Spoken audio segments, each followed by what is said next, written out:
Welcome back to He's a Giant, a pod about all things college football and all things Giants football. I'm Sal, here with my co-host Monty. Monty, what's going on, man? What's going on, Sal? We finished our position previews and we got some other stuff coming for you guys. I know we were thinking about doing a mock draft this week, but the Giants kind of threw off the draft order on us with what we wanted to go talk about. They ruined it.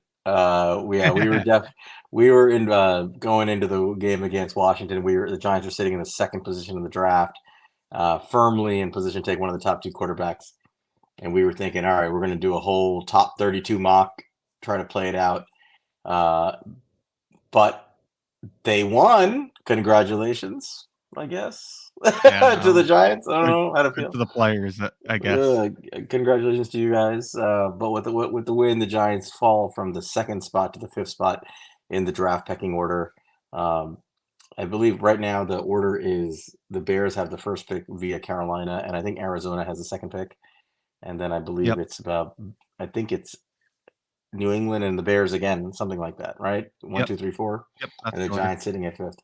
So we decided to change it up, and instead of doing a mock draft, I think it's more valuable to talk about what the Giants can do from this point forward. Like, if this is how things end with the fifth overall pick, what are the Giants' options in this draft upcoming, assuming they want to try to get a quarterback, and how we might play this out if we were the general manager going through the scenario, and the same draft order that exists today is what happens on draft day. So before we get into that, I just want to thank everybody for all the support and all of the views.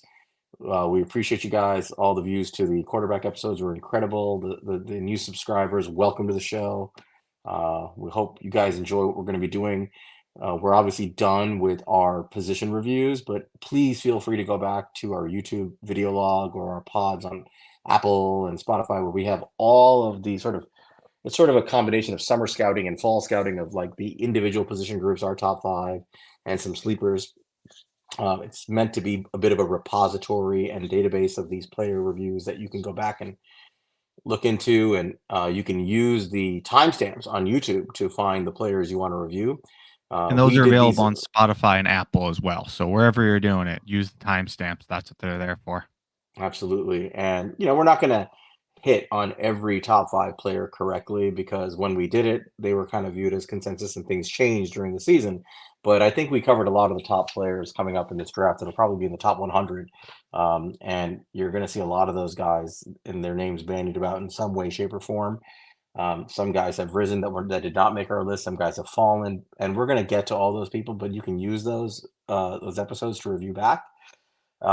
We do have some interesting stuff that we're thinking about doing going, further into the season, heading towards draft season.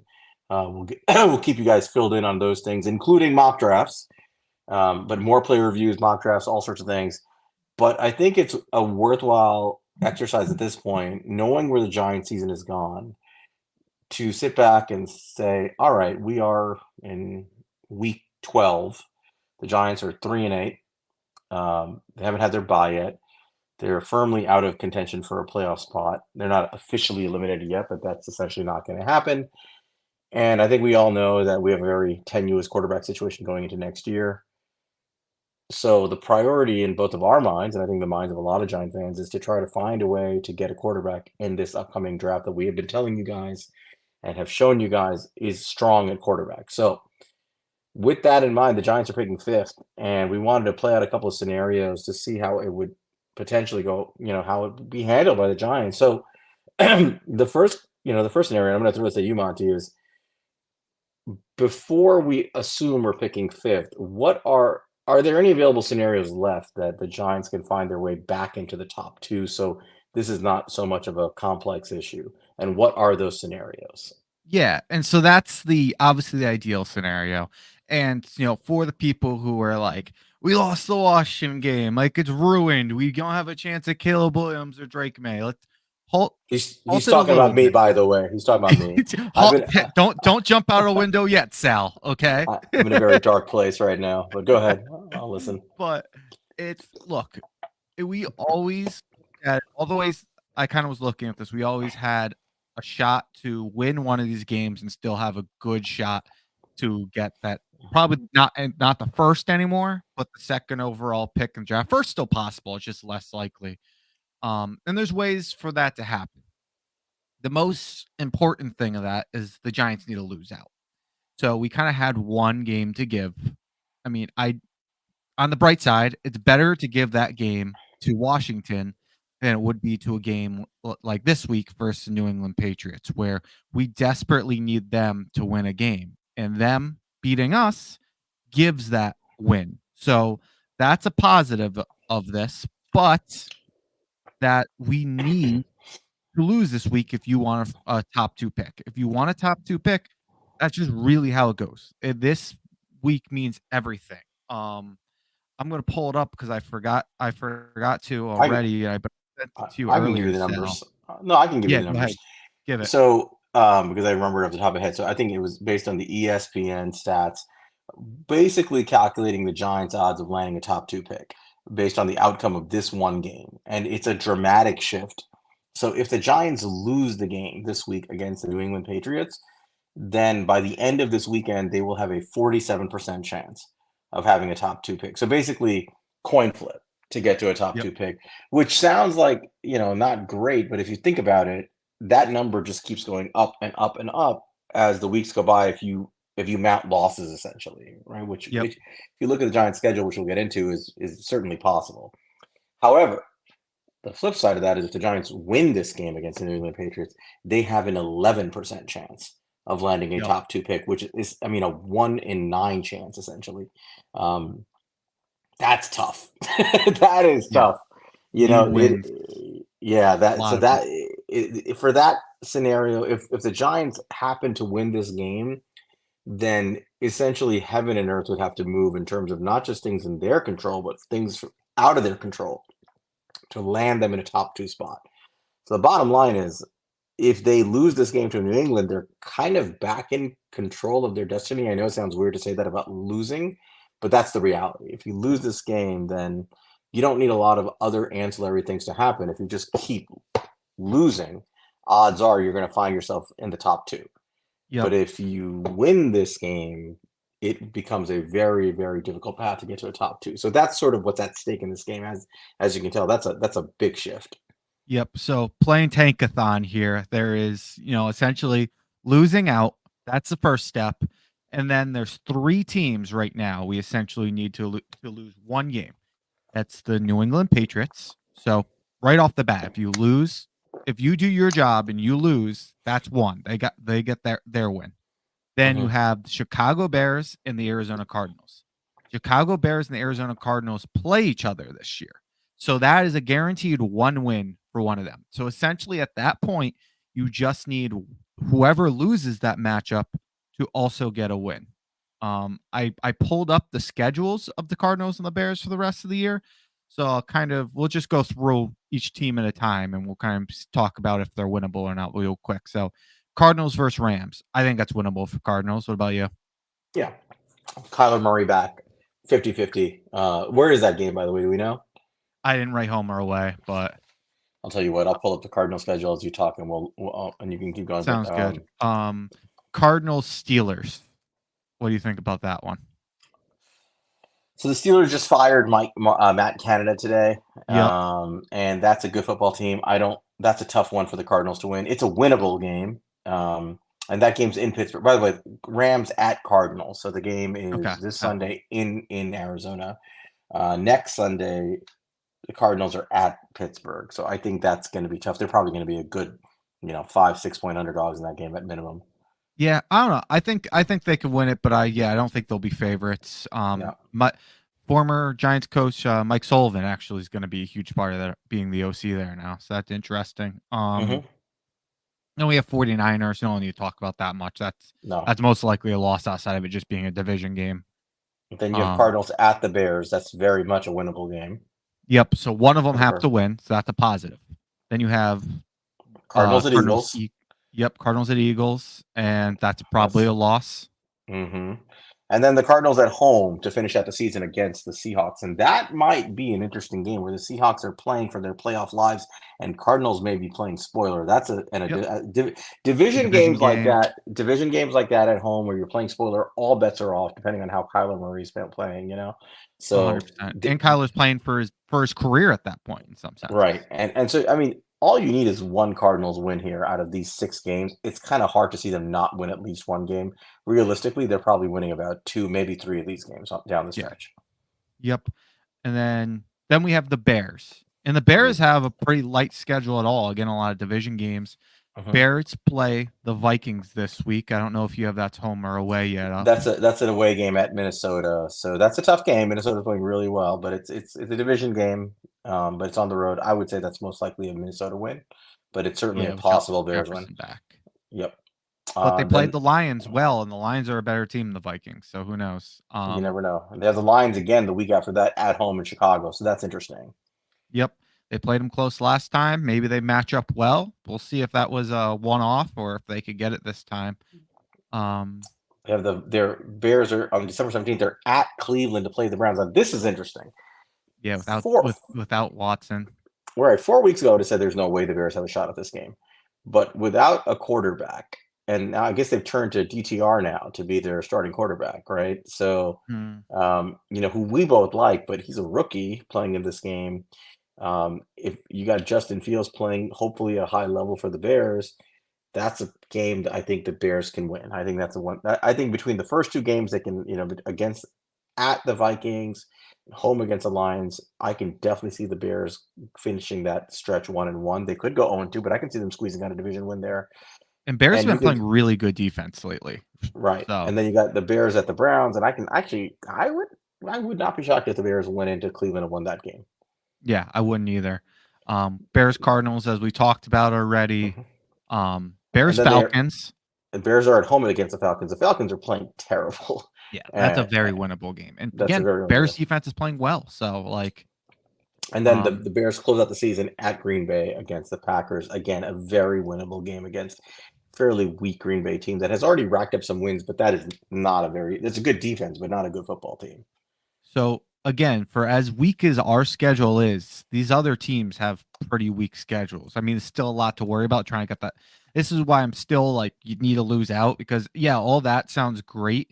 Where it's like, oh, maybe we could win another game. But you look at like New England Patriots are not going to be favored against anybody other than us for the rest of the year. Carolina Panthers aren't going to be favored against anybody for the rest of the year. Like, you can't rely on those teams to get another win. So that plays into the top 2 pick thing. So yeah, I feel if the Giants lose out, I am very confident they will have a top 2 pick. I not sure they lose out, but if they do, I'm very confident they'll have a top 2 I, pick. I think statistically speaking, you lose this game, it's 47%. What would happen to the model, as for people who follow like statistical models, is as you move more towards that end goal and in that direction, those probabilities keep changing upward, upward, upward. Right? I don't know if you guys watch the election needle for those who are politics, viewers. Have you ever seen the New York Times elections needle that Nate Yeah. Cohn puts up? It just it drives you crazy on election night. It's going left, it's going right. But what ends up happening is as precinct, like there's a probability of victory, and then as precincts close and election stations close that move in the direction, if they move in the direction of the needle, then as the night goes on and as time goes by, the needle just keeps shifting, shifting, shifting, shifting in one direction. The same thing will be true of probability of getting that top 2 pick. The Giants get to 47, they're basically right down the middle of the needle. Every week that goes by that they don't stray from that, meaning if they don't win a game, that needle starts moving to plus 50%, plus 60%. It's going to go like that. So, Yeah. uh, And it's, basically the thing with the Giants yeah, now is we're about like we were the number 1 favorite to get the first overall pick a week ago. Like, and we're still high favorites for, as you read off earlier, to be picking high. But I think the main difference was we have 6 games left. And we basically had a win to give up previously and still would have kind of been positioned. But now you still have 6 weeks to win football games. And it would be, you already used your 1 win. Now we'll right. see what happens. Like, you could lose out, and each time you lose a game, like you said, your odds are going to get higher because there's going to be less games to play. At this point, with just a lot of Yeah, games with not a lot of wins to give. yeah. Basically, each week that goes by that you don't win a game, the probability of ruining the outcome for yourself goes down, and the probability of achieving success, if you want to quantify success in this venture, in this journey as getting a top two pick, goes up. It's a time issue, right? Like you run Yep. out of opportunities to lose your chance of getting a top two pick as you keep losing games. So essentially, the primary scenario is if the Giants lose against the Patriots, they simultaneously dramatically increase their chances of themselves getting a top two pick and essentially destroying the Patriots' chance of getting a Yep. top two pick, because I think Yeah, their they're like odds fall to like 9% 13. or something. Yeah, they fall to like 9%, and they're only at like 30 something percent if they win the game. Actually, they're not like a Yeah, lock to get a top two pick. weird. Yeah, but I think that has to do with things like strength of schedule and their own remaining Mhm. schedule. So I did pull up the Patriots' remaining schedule just for the sake of completion Yeah. of this exercise. Obviously, they have the Giants in New York this week, but the Patriots then are home against the Chargers on Sunday, December 3rd. They are away at the Pittsburgh on December 7th. Um, they're home against the Patriots on December 18th. Against They who? are the Patriots. The Um, Patriots are home against. I'm sorry, they're home against the Chiefs. Excuse me. Gotcha. They're sorry, and then Gotcha. they're at Denver on December 24th, Okay, and Denver's they're at Buffalo on December 31st. So that's the obviously the Bills game is the one remaining division game. That is the last game of the season. It's in Buffalo. Buffalo will absolutely be fighting for their playoff lives at that point. That's tough yep. to counter. That's tough to be a win, I think. I'd be shocked. I mean, if Sean McDermott loses that game and they miss the playoffs, he should be fired on the spot. That's a whole other issue. But Yep. um, assuming that's a loss, working backwards, the game at Denver might be the most winnable game Outside of here, us. right? Other than us, um, I don't expect them And to they're win playing even at well. home. Right, Denver's playing well, but that's a defensive 4 in a battle row. right there. Yeah, Mhm. the game against the Chiefs at home unlikely to be a victory, although you never know. At Pittsburgh could be a win for the Patriots. We will see what's left of Sure. the Pittsburgh team. Um, at home against the Chargers is interesting because the Chargers are playing bad football. Yeah, Staley stinks, and Yeah, so Belichick still and is of course the Belichick. Giants. So I would say that if they're able to beat the Giants this week, they might have out of the remaining 6 games a total of, I would say, 2 victories left in them. Yep. You know, I wouldn't be surprised if they just have one, but this is the one they have to get to knock themselves out of contention for a top two pick, essentially. Yeah. But if they got two, they'd be completely out of it. I wouldn't feel good about having to count on the Patriots to win a game. Right. Thankfully, the only game you need them to win is this one. So Exactly. that's the thing. The Giants have their own destiny in their own hands. In And some sense, sure. right. I know this sounds dirty to talk about like this, but this is the reality. This is technically I the reality. know. I know people are probably some people are probably cringing, and that's okay. You're allowed to not want to lose. That's totally Those okay, but we're talking scenarios the here with people who it. are cringing are probably people who don't care for our pod anyway, so it's fine. I think the people who are loyal listeners to our pod, as we saw by the number of people who watched the quarterback episode, are firmly in the quarterback business right now. So Yeah. um, So, but that's the first scenario. So what happens if the Giants don't lose that? What are the other scenarios? So yeah, I think the first one I wanted to talk about here, and there is a camp that's very for this being an option. And I understand where they're coming from, but and that is potentially trading back up into the top two picks because the idea is go get your guy. We've seen Joe Shane come back up for his guy before. Like there's that whole argument, which don't get me wrong. If we play ourselves out of the top two, I'll be begging for that and hoping for that. But the one thing I do want to say before we kind of dive into this and think a little bit more about it is teams don't typically trade out of these elite quarterback prospects. It does not happen often. The only recent scenarios I can really think of it is RG3. I think you consider an elite quarterback prospect that got traded out of, and Eli Manning, who forced his way out of San Diego. Yeah. And like I wouldn't consider Wentz or Goff that like They were pretty. They got those guys were. I wouldn't consider Bryce Young. I think those guys were all pretty standard top quarterback picks. They were good, Right, but they weren't elite. right, right. Um, it's tough to see teams pick out. So the scenario we're talking about now is obviously the Giants have the season has ended. They've won too many games. They're somewhere out of the top two. Most likely, they're going to be picking somewhere between 3 and 6, something like that. It's unlikely they'll fall lower than 5 or 6. Probably five is their. I would guess five is probably their realistic floor, which is where they're sitting right now, um, barring them winning a bunch of games. And that's obviously a scenario that nobody really expects right now. We'll see, um, but somewhere between 3 and 5. So here's how a trade up would work in theory. Number one, the top two teams with a pick would have to include at least one team that is firmly satisfied at their current quarterback position. Yep. Out of the teams we mentioned, the only one I can think of realistically being in that place is the Arizona Cardinals. Yeah. Now, some people think that well, Justin Fields can win his job back. That's certainly true. Anything can happen. Yeah. I think Justin Fields would have to go on an absolute torrid streak to finish off the Agreed. season and show that he's taken a leap. Right? He has to show that I'm here. I'm arrived. I've put all my potential together, and I'm now in a high level passer and an elite runner, and I'm a dual threat quarterback at the highest level. There's zero reason for you to move on from me.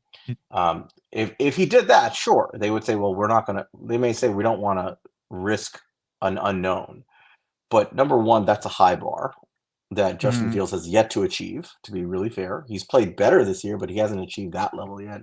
And number two, it may not matter because the timing of this may not work out. Right? The Justin Fields is in his third year. The Bears have to decide on his fifth-year option after this season. Yep. Um, and unless he's absolutely convinced them that like he's the guy, they're probably not going to want to have to decide on the fifth-year option. I think they'd rather just trade him. Um, Yep. And and ultimately, yeah, Fields doesn't really control his own destiny, like Daniel Jones did, for example, where he played himself out of those quarterbacks. Like comes down to the Panthers, and they're gonna play them into a top two pick more than likely. right. The more logical outcome is that the Bears, if they're sitting with the top two picks, say, "We like you, Justin, but we have a chance to reset the whole rookie pay scale, um, get maybe a better prospect in the along the way, and trade you for draft capital to help reset this organization." I mean, Yeah, that on one end, you can just take a higher end quarterback prospect for nothing. You don't have to trade anything for it. You get to trade him and get maybe back second round pick and then some for him, something like that. Rebuild your roster, and you've pushed the financial hit of him backwards. It's almost too good to pass up, right? As a and GM, yeah, we're talking about two teams here with the Cardinals and the Bears who already traded back last year and have a haul of picks and they already did that. Like the less pressure of building picks. They both have a ton of picks to work with already. right. They don't have to give up that first pick to get more picks. They can Yeah. trade, and they have Fields who they can give up to get whatever additional picks they want and get financial flexibility. I find it hard to believe the Bears are not going to take a quarterback. I really do. I think that the most likely outcome is they're going to say in the media and spin like they have been that we're sold on Justin Fields. We're not going to trade him. And I think they're just trying to drive up his price Hmm. and send the signal that like, hey, if you want to make us an offer for one of these picks, let's hear what you got. But what they're, I think, signaling is that either we're going to take a gigantic offer for Fields or we're going to take a monstrous offer for the pick. And I Yep. don't see a scenario where they really easily let go of that pick. The Cardinals are a little different. I think the Kyler Murray situation is very different. Number one, he's a more proven quarterback than Justin Fields already. He has a year under his belt where he was performing at an MVP type caliber, and he's coming off injury. He's looking good, and he's under contract. That's a key part of this. He's already paid, and they're going Yep. to be eating a ton of dead cap if they move him. He's young. He's already good. Not saying he's great, but he's good. He's under contract. If he plays well down the stretch, and he's already beginning to play well, right? The two games he's played well. One win, one close loss. Um, it's just it's easy to see the Cardinals say we're we've already committed to Kyler. We've already paid him, and he's good, and he's healthy Yep. now. Let's trade this pick and get a haul and build around him. I can 100% see that. Especially if they don't get the choice of their first QB. Like Right.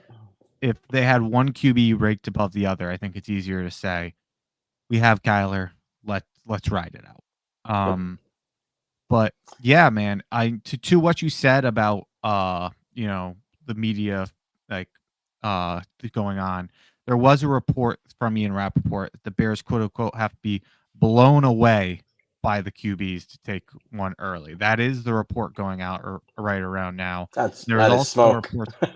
Yep, and there's also reports right now that the Cardinals want to build around Kyler. So we'll see. I will ultimately. There's a lot of time left. I'll say to what it's going to take to come up for these guys in some senses. You got to think if these teams want to take one of these quarterbacks, it's going to be hard to get them off it. You think of the Cincinnati Bengals in 2020. Reportedly, the Miami Dolphins wanted to come up for Joe Burrow. That was their guy. And they had 3 first-round picks in that draft. And they reportedly offered all 3 first-round picks. And the Bengals told them no. It's Yeah. something to keep in mind. Like, we can't – I know probably most of us don't want to offer, like, 4 or 5 first-round picks. I don't think that's anybody realistically wants to do. But we legitimately can't by NFL rule. Like, you can only trade first-round picks 3 years in advance, and we don't have any multiple first-round picks. So we can legitimately our max amount of firsts we can offer is 3. I don't Right. think we would even offer 3, but like regardless, that is the max. So like I don't think we could get a lot of these teams off it if they decide that they want one of these quarterbacks. Well, let's just talk about it though. Let's just say the Cardinals are okay. Let's say the Giants are sitting at 5 and they do their Yep. homework and they say we're good with either Caleb or Drake May. I mean, we Yep. love these guys. We'll take whichever one we can get our hands on. Bears are drafting at 1 and they say, okay, we're drafting Caleb Williams just for the sake of Yep. argument. I think they're actually going to take Drake May, but that's a whole other issue. But anyway, let's say they take Caleb. Drake May sitting there too. Cardinals are sitting there and they're legitimately dangling the pick and saying, we like Kyler, but we want to build around Kyler. So we're not gonna just take someone here. We're gonna trade this pick and try to get down a few spots, not too far, but we want to pick up assets. And the Giants call and say we want to move up to 2 from 5. And the Cardinals are now thinking, well, who can we get at 5, right? Because if the Giants are coming up, they're coming up for Drake May. That leaves on the board Marvin Harrison Jr., who's pound for pound the best prospect in the class, at potentially to go at 3, depending on who's drafting there. Olufashanu, the best left tackle in the class, and the second best left tackle in the class, which is Joe Alt from Notre Dame. Those Yep. guys are your realistic, or a guy like Brock Bowers, or a guy like Malik Neighbors, the wide receiver from LSU. These are the guys that are still there on the board, right? And from a defensive standpoint, there are edge rushers. I don't think any of them would be viewed as top 5 type guys, but there are. I mean, if they want, we'll get to them. But those are your real blue chippers, right? And now we saw the Cardinals trade back from 2 last year and then back up to grab their left tackle in Paris Johnson. I think They he's don't playing right have. tackle. I'm sorry, the right tackle. They don't have their bookends yet, though. So I can see a scenario in which the Giants say, "Come down to 5. We'll give you something," and the Cardinals take that something. They go to 5 and they take whichever tackle is left, because you would presume Marvin Harrison Jr. would be off the board, but one of the 2 tackles will be there at 5. And Agreed. if Johnson is playing right tackle and he's playing it well, you grab Joe Alt or Olufashanu, you plug him in, and now you've got your bookend tackles, you've got your quarterback, and you've got additional draft assets both from last year and this year to build around Kyler Murray. So I think that's a conceivable scenario to see play out from the Cardinals end. What will it cost the Giants, in your mind, to go from 5 to 2 in that scenario? So starting off by the trade value chart, just start there as a base. So you look at it, and the 5th pick is 1,700, and the 2nd pick is 1,600. So that's that's where you're looking at a base. Something I want to add into that before we even kind of like start calculating this. There was a great piece by Daniel Jeremiah last year, and he was talking about the potential of like the Colts trading up, for example, from 4 to 2, very comparable situation, and they did a calculation of how much teams have paid to come up for a quarterback, which is always a premium to come up pay for a quarterback. There's multiple teams that are looking to do it. The value's more. There's a Hmm. big premium on this, and typically it is 120% of what the normal trade value is if you're coming up for a quarterback. So in this scenario, the number we're trying to get to is 3,120 points. That's what we're looking to get to. Oh, So and what's the so that's our goal. What's that fifth pick worth? the fifth pick is worth 1,700. And we're So using almost the double. you're using the old Jimmy Johnson chart, I believe, I'm right? using the draft tech one right now. I'm not sure. They have a 20. Yeah, Jimmy Johnson. Okay, so I mean, let's just Yeah, that's Jimmy our point of Johnson at the reference. top. I think it's the one that majority of people use for those who use the draft chart. So 1700. I'm sorry, what was it 1750? Well, with the 120%, it's 3,120. And the fifth pick is worth 1,700. So it's okay. almost double. So you've got to make up another 1,400 plus points in value Yep. in addition to flipping the So pick. so what I was looking at, I was trying to get a good idea of this. I didn't get a great source of this, but basically I saw people saying just to use 1,000 points for future first. So throw future first on there, and you are looking at 2,700. So you're still looking to make up like another 500.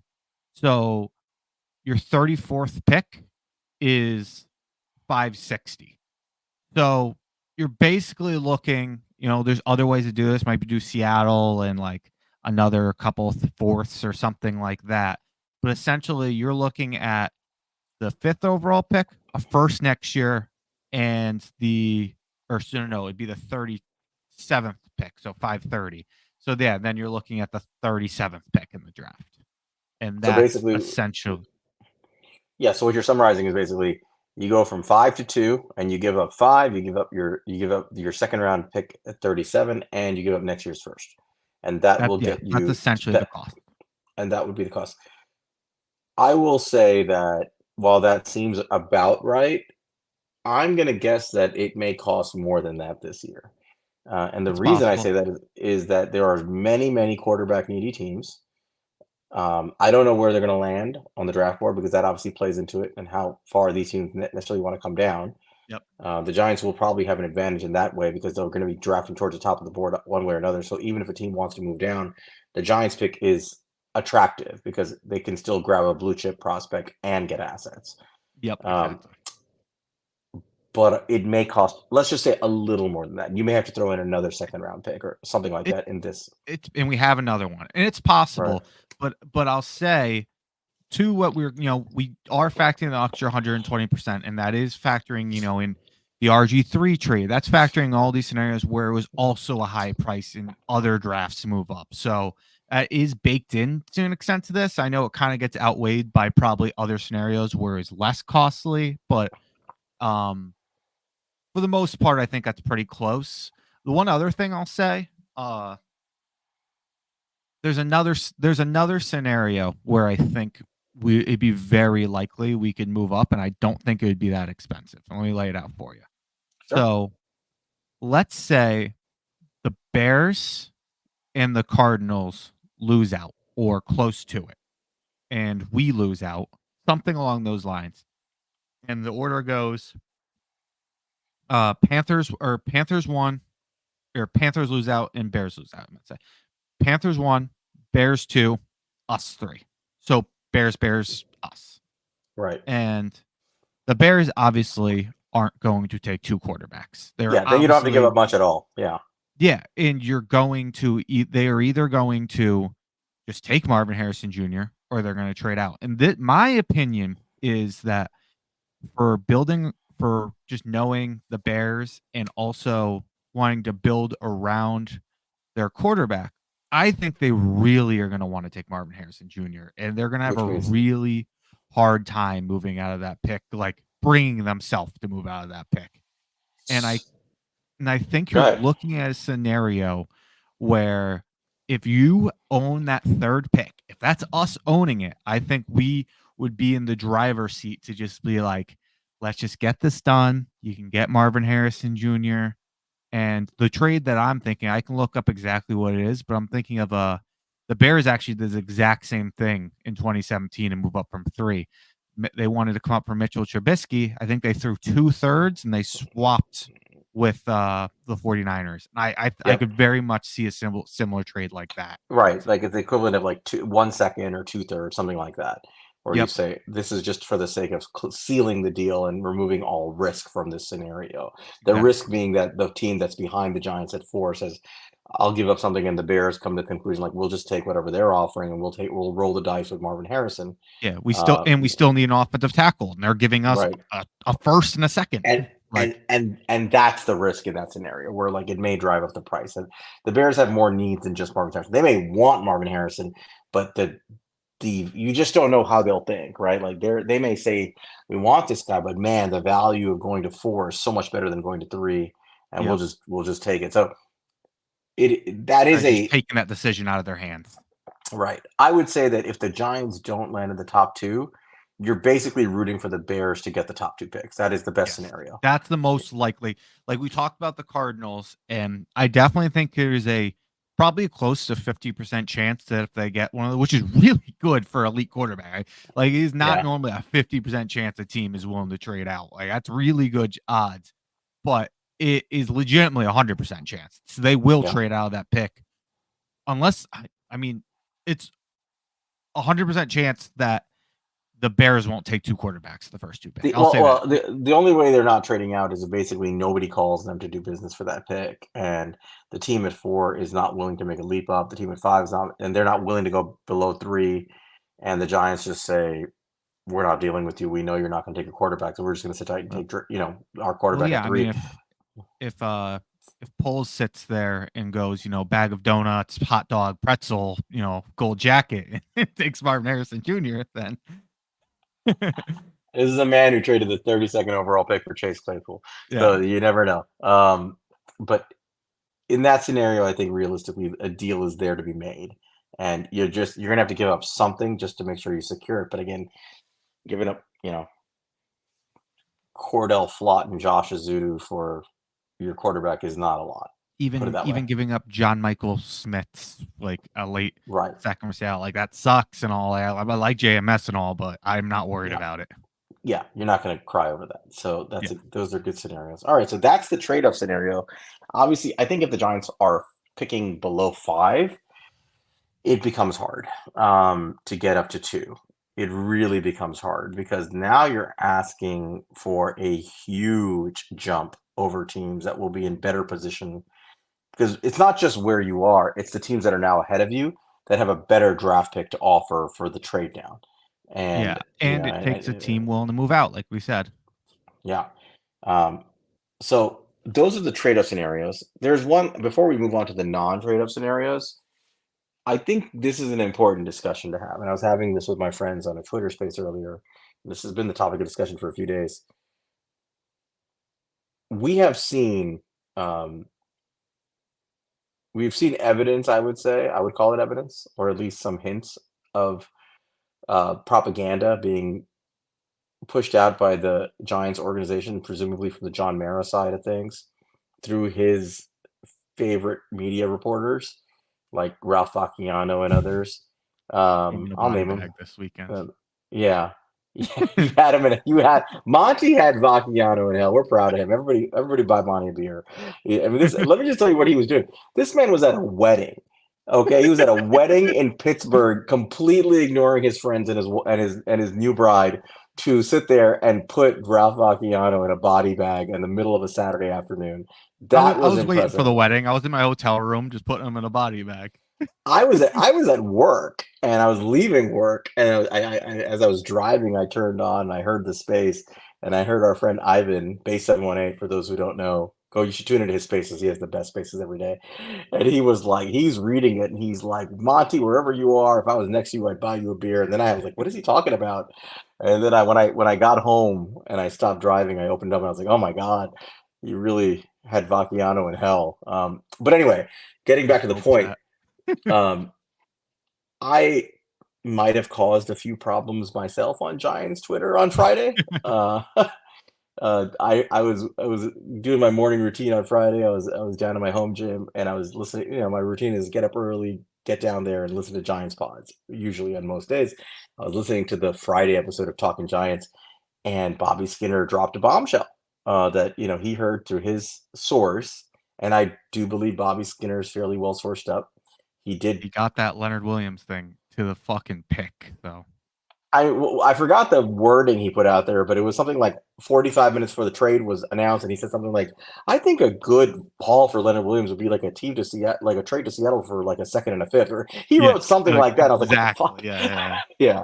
So let's just assume Bobby Skinner has good sources. I think that's a fair assumption. And he basically said that he started to inquire about why all these reports are coming out that the Giants may not want to take a quarterback this upcoming draft, and that somebody came to him and essentially said that it's coming from the John Mara side of things, and that his perspective is, and the message he's trying to send to Joe Shane is, you already picked your quarterback when you gave him $160 million, which is, that stings a little to hear that. Yeah. Um, Mhm. it was always a risk when they paid Daniel Jones that would be the comeback from John Mara. We all know John Mara loves Daniel Jones. I think he would view Daniel Jones' situation from the most forgiving perspective possible. That, hey, he got hurt multiple times, the line was terrible, he lost Andrew Thomas, you just paid him, first one in, last one out, blah blah blah blah blah, all the bullshit, right? That he would try to find any excuse to try to keep Daniel Jones as the main unchallenged quarterback. In any case, it sounds like John Mara is trying to wage a bit of a public campaign to say, hey, we should really think about just keeping Daniel Jones a quarterback and not draft a quarterback.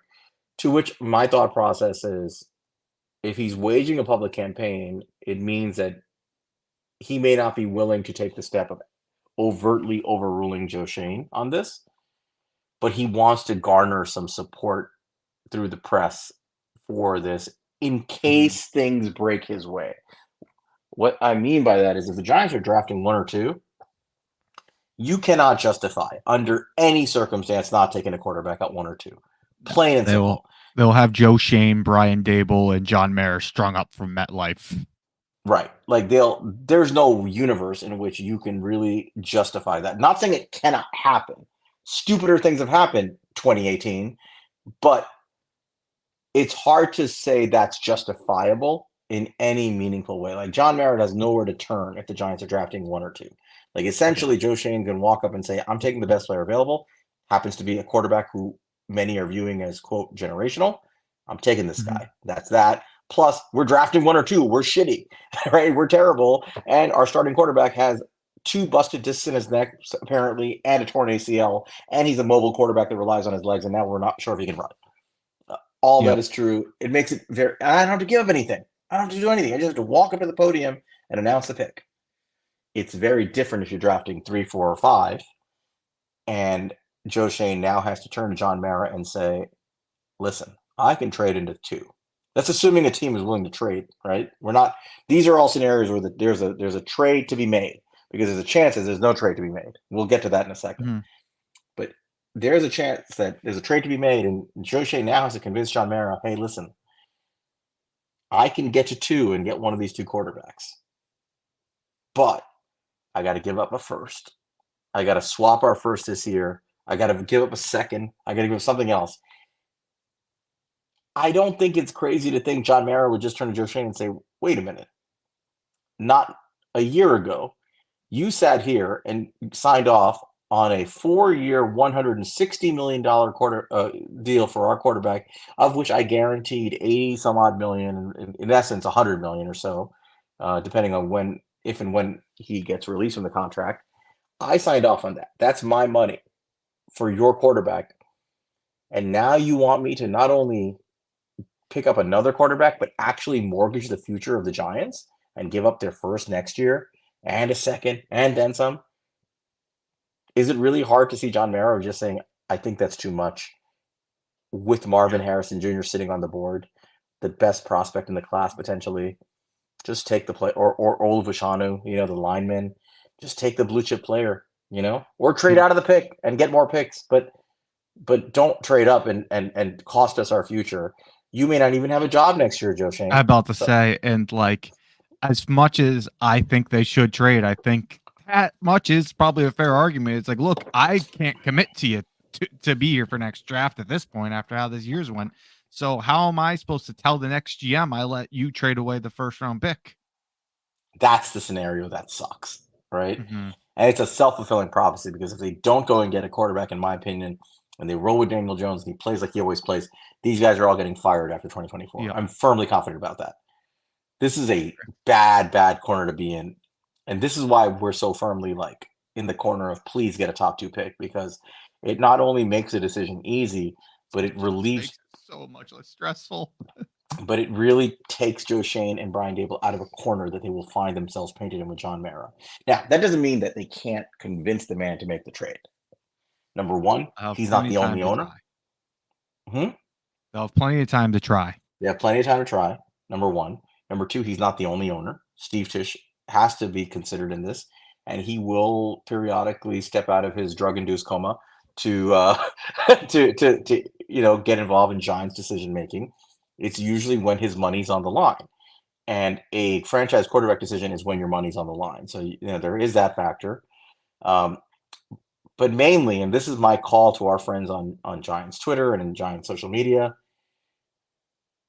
if you want a quarterback and the Giants find themselves on the outside of the top two picks looking in, and there is potentially a trade to be made, John Mara is prone to bullying. Yeah. And I think all Giant fans, we saw this with Joe Judge. He got bullied out of keeping Joe Judge. I mean, Joe Judge made it hard for him to be retained, but this is a scenario where it's hard to say no to a quarterback, right? This is the same kind of thing where it's hard to say no to the opportunity to draft a quarterback like this.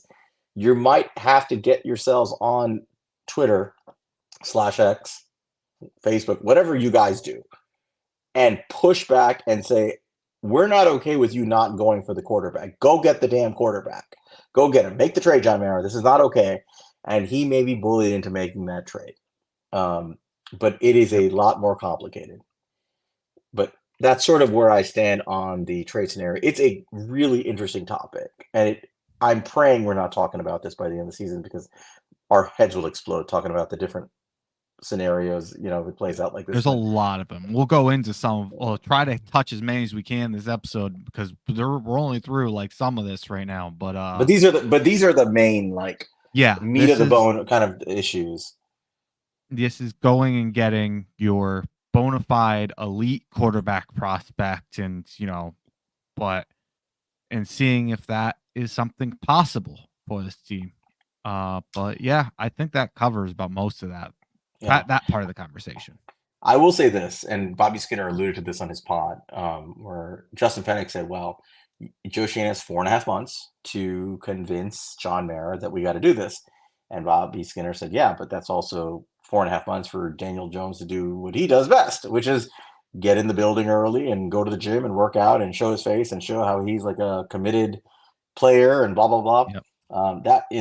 And you better believe that if the Giants are in this position, Daniel Jones is assuming he's medically clear to do these things. Will be in the gym at 5:30 in the morning, like he apparently goes there in the Giants facility, working out, hanging around the facility, watching tape, and you're going to start seeing films leaked of him throwing the football and looking healthy. Like, hey, he can throw the ball again, right? Mhm.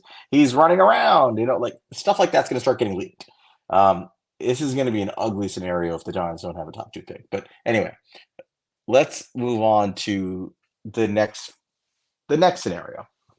The Giants don't have Okay. a top two pick, and the top two picks are not for sale. The Bears get one, the Patriots get one. It's game over. One Yep. of them takes Caleb, one of them takes Drake May. Done. Right? Whoever the Patriots head coach is at the end of the year, which presumably is not going to be Bill Belichick come draft day. We believe, at least. So now the Giants, let's say, are drafting 3, 4, or 5. Okay, the top two guys are off the board.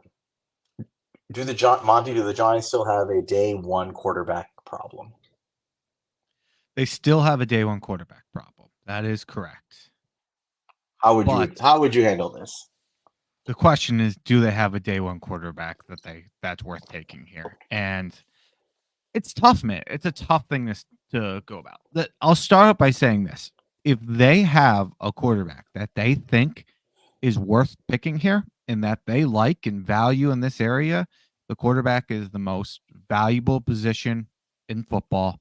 It is, you have a quarterback who is injured with an ACL, has had multiple neck injuries, and your job is on the line at this point. And getting the best possible quarterback prospect in here to help saving your job is a lot of, definitely could make the case that that is a good case. That is the best way to go, is just taking them. I'll say a little bit devil's advocate to that, though.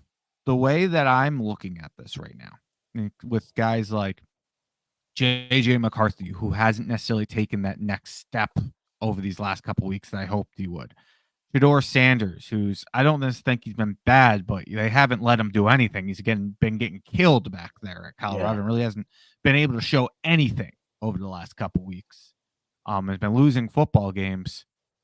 At this point, I have a big tier after those top two quarterbacks, and I definitely think you can make a case, especially at 3, that my quarterback, whoever I take, is going to be better with Marvin Harrison Jr. and coming back up for one of these guys than just reaching on my favorite and then matching him with like Amika Egbuka, who's a really good player, but he's not Marvin Harrison Jr.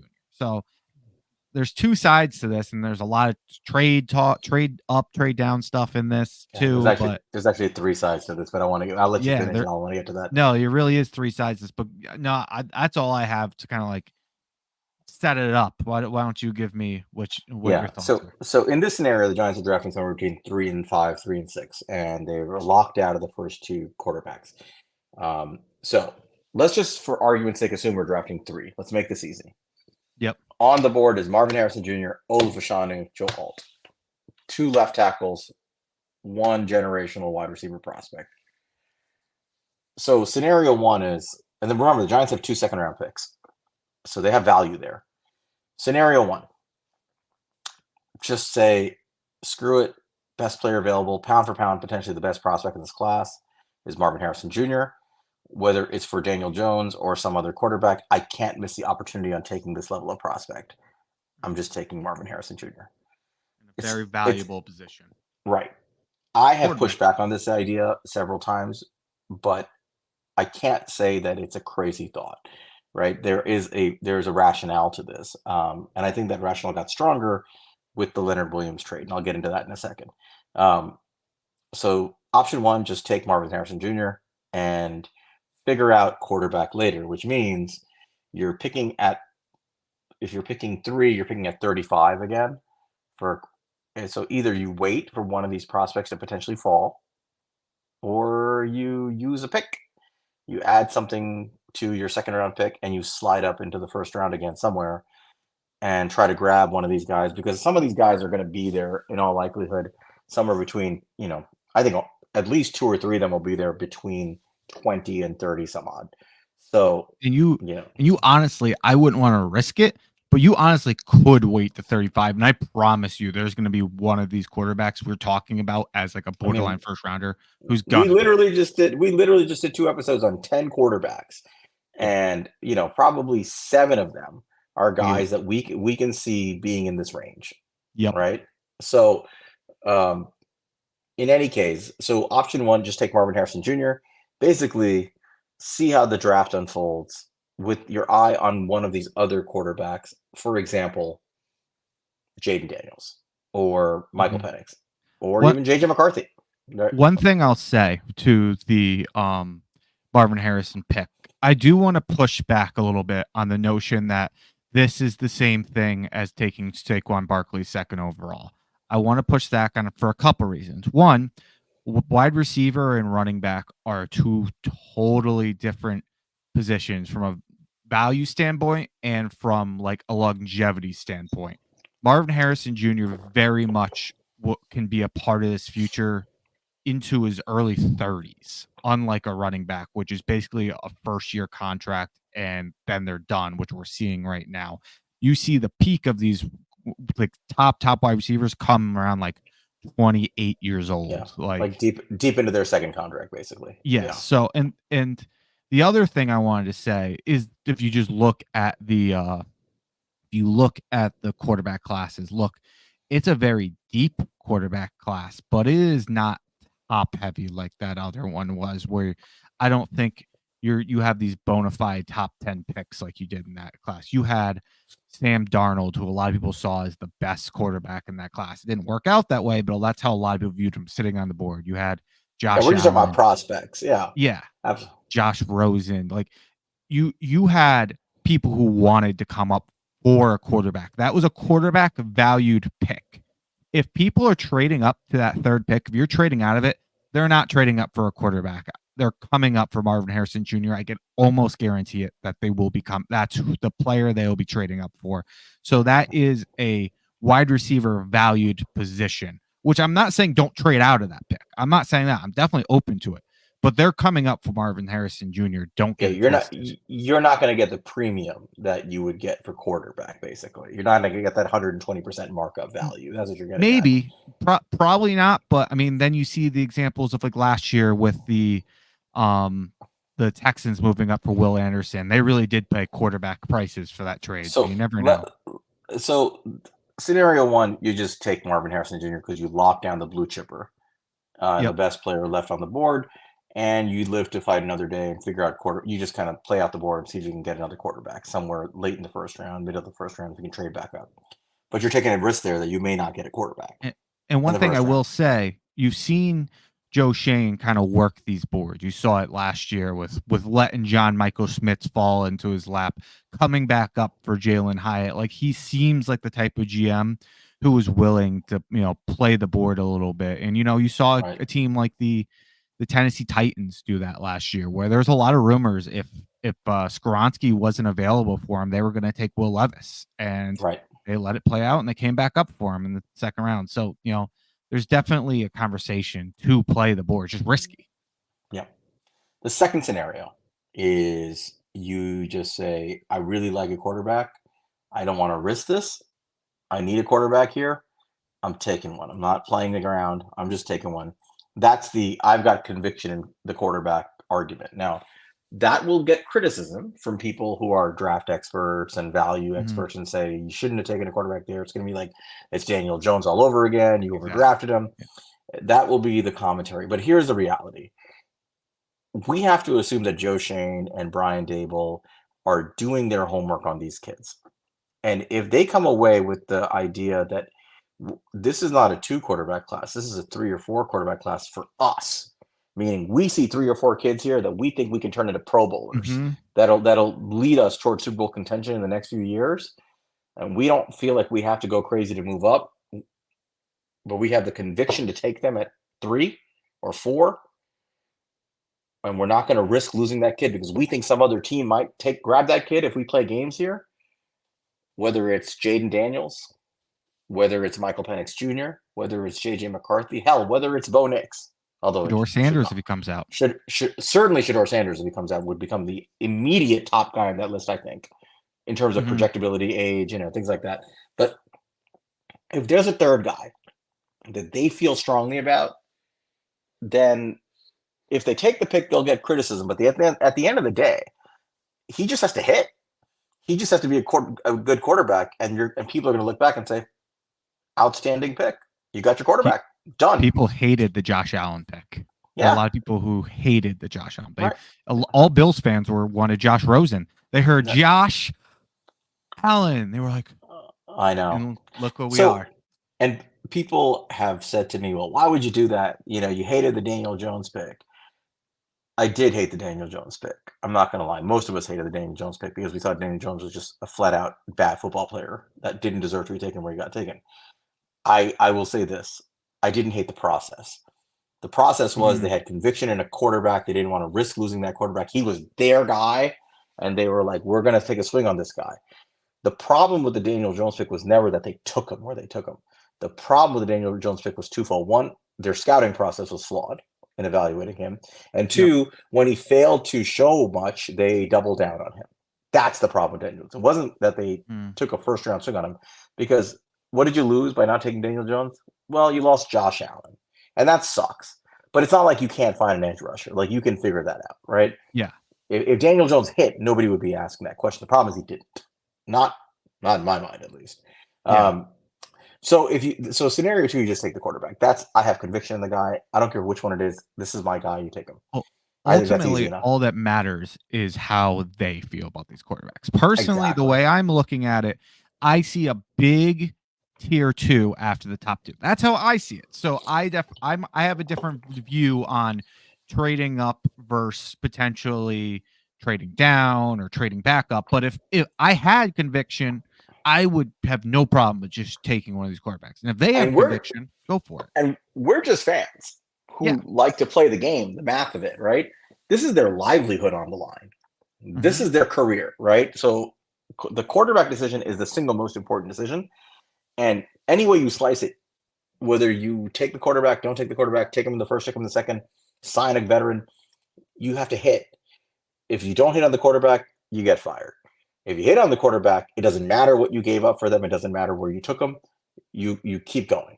And that's the bottom line. So if they have conviction on somebody and they take them, it'll piss some people off at 3 or 4. They're going to say, why don't you just take Marvin Harrison?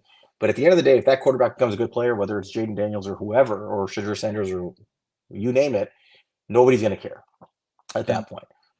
The one thing I will say is I will basically, I'll ultimately support whatever quarterback they take. Ultimately, I think the only name that I would be like, fuck, if they took it like top 10 out of like guys realistically, it's probably Bo Nix, and that's only because of upside. And I like Bo Nix. Like, if they came back up for Bo Nix, I could definitely sell myself on the value of that of a high floor guy. It's just a top 10 pick on a guy who lacks ceiling.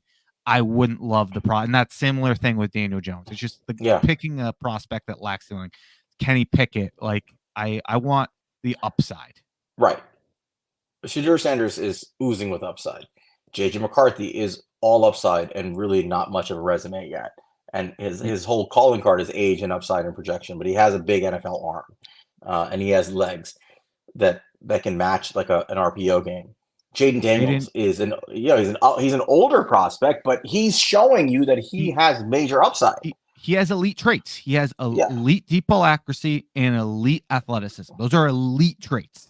And his passer rating, we went over this last week, his passer rating, his passing efficiency at every level has improved year after year after year. He's actually progressing, right? So this is a guy who has elite traits, even though he's more of a finished product. Some of the other kids that are coming out, you can see them developing him. And then Michael Penix Jr. may not have a ton of projection left, but he's already an elite passer. He's an elite passing quarterback. He's a plug-and-play NFL passer who lacks certain mobility-related, upside, and he has an injury history, and he's a little older. But as a plug-and-play quarterback, if you can block for him just a little bit, he can be an assassin, and you know that already. So these are high-upside passers. So if they want to take them, that's fine. So that's scenario 2. Just take your quarterback. Scenario 3. You don't want to take your quarterback here because you're like, the value's not there. And I don't love any of these guys, right? And you don't want to sit and take Marvin Harrison Jr. because you know you need more than just Marvin Harrison Jr. And you still want to get a quarterback, but you just don't want to take him here. This is the riskiest of the 3, in my opinion. And it may be the right answer in this scenario, but this is the riskiest play, which is you say Marvin Harrison Jr. is an elite blue chip prospect. He's worth a shit ton in draft capital. And some team that may be drafting 3-4 picks down the line, that's maybe 7 or 8, is calling and saying, what's it going to take? What's it going to take? Let's say the Indianapolis Colts are there. Some other team that's got a quarterback. What's it going to take for us to get Marvin Harrison Jr.? We want that pick. You can see a scenario where the Giants are like, okay, you want that pick? I want a swap to go down a few spots. I want your second round pick, and I want next year's first. or Yep. something along those lines, where they can get essentially a king's ransom similar to like what you could get at the top of the draft, right? Or maybe not quite that, but something close to that. Or they say, give me your third this year and a first next year, or something along those lines, and a pick swap. And the Giants now pick up another day 100 pick this year, and they have somebody else's first round pick for next year, which puts them in position to do more damage, right? The sort of the Howie Roseman kind of build up the draft capital approach. And then they get to 7 or 8, they roll the dice that the guy they like at quarterback will be there, and then they pull the trigger at quarterback at 7 or 8, and they feel better about it. Or you even go back, like using an To example 12. from last year, you go back to Yeah. 12, and what if you get a trade like that? This is what the Texans gave up. They gave up the 12th pick, the 33rd pick, a first round pick the next year, and a third round pick next year. That type of haul, I would be willing to move back, and I think you could still get like even if you aren't going quarterback there, you could go get like a Roma Well, Dunze. the Texans went from 12 to what, 3? 3. It'd be very Okay. similar to coming up 3 for Marvin Harrison. Right. And I could do something like that.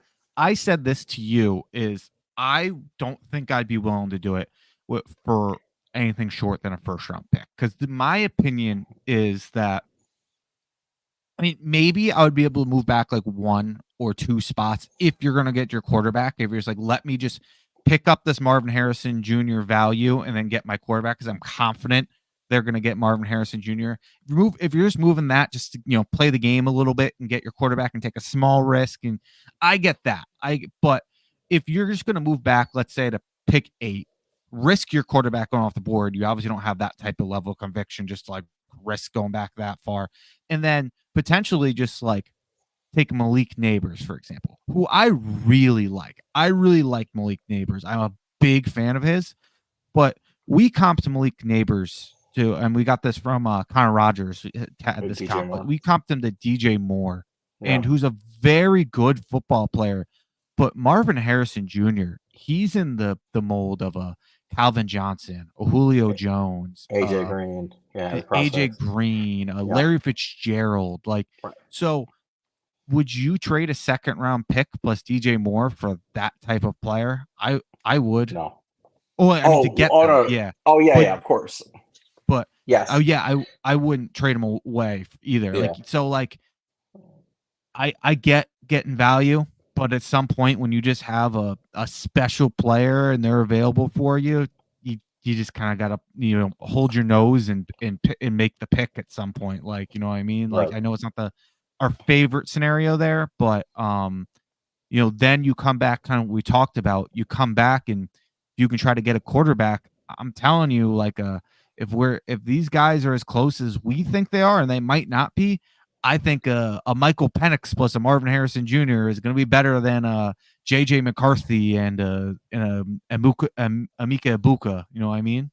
Right. And that's the best case scenario for and as much as I have pushed back on this scenario of just taking Marvin Harrison Jr., sometimes I've said like it's a fireable offense if you take Marvin Harrison Jr. Yeah. I've softened my stance on it a little bit. I still think it's a mistake, personally. I don't want this to be the scenario. Let's make that clear. I'm just open to it. But I am open to it, and that's where I stand. Like, I think it depends on what you're being offered, who's trying to trade, how far back you have to go, what you're getting in return. There are a lot of variables that will be things that we're not aware of unless and until a trade actually happens, where, you're willing to move down or just take Marvin Harrison Jr. And I think part of my view has softened on this mainly because we got that extra second round pick for Leonard Williams. In my opinion, it would have been a tough pill to swallow to give up your first round pick in this draft without that extra second on a wide receiver, no matter how good he is, and not come away with the quarterback because you don't have the capital to now get it.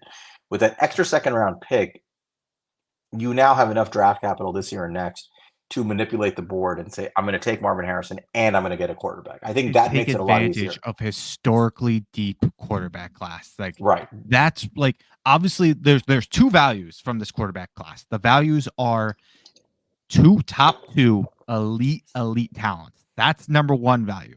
The number 2 is the depth and reaching. In my opinion, like I said, if you're sold on a quarterback, take him.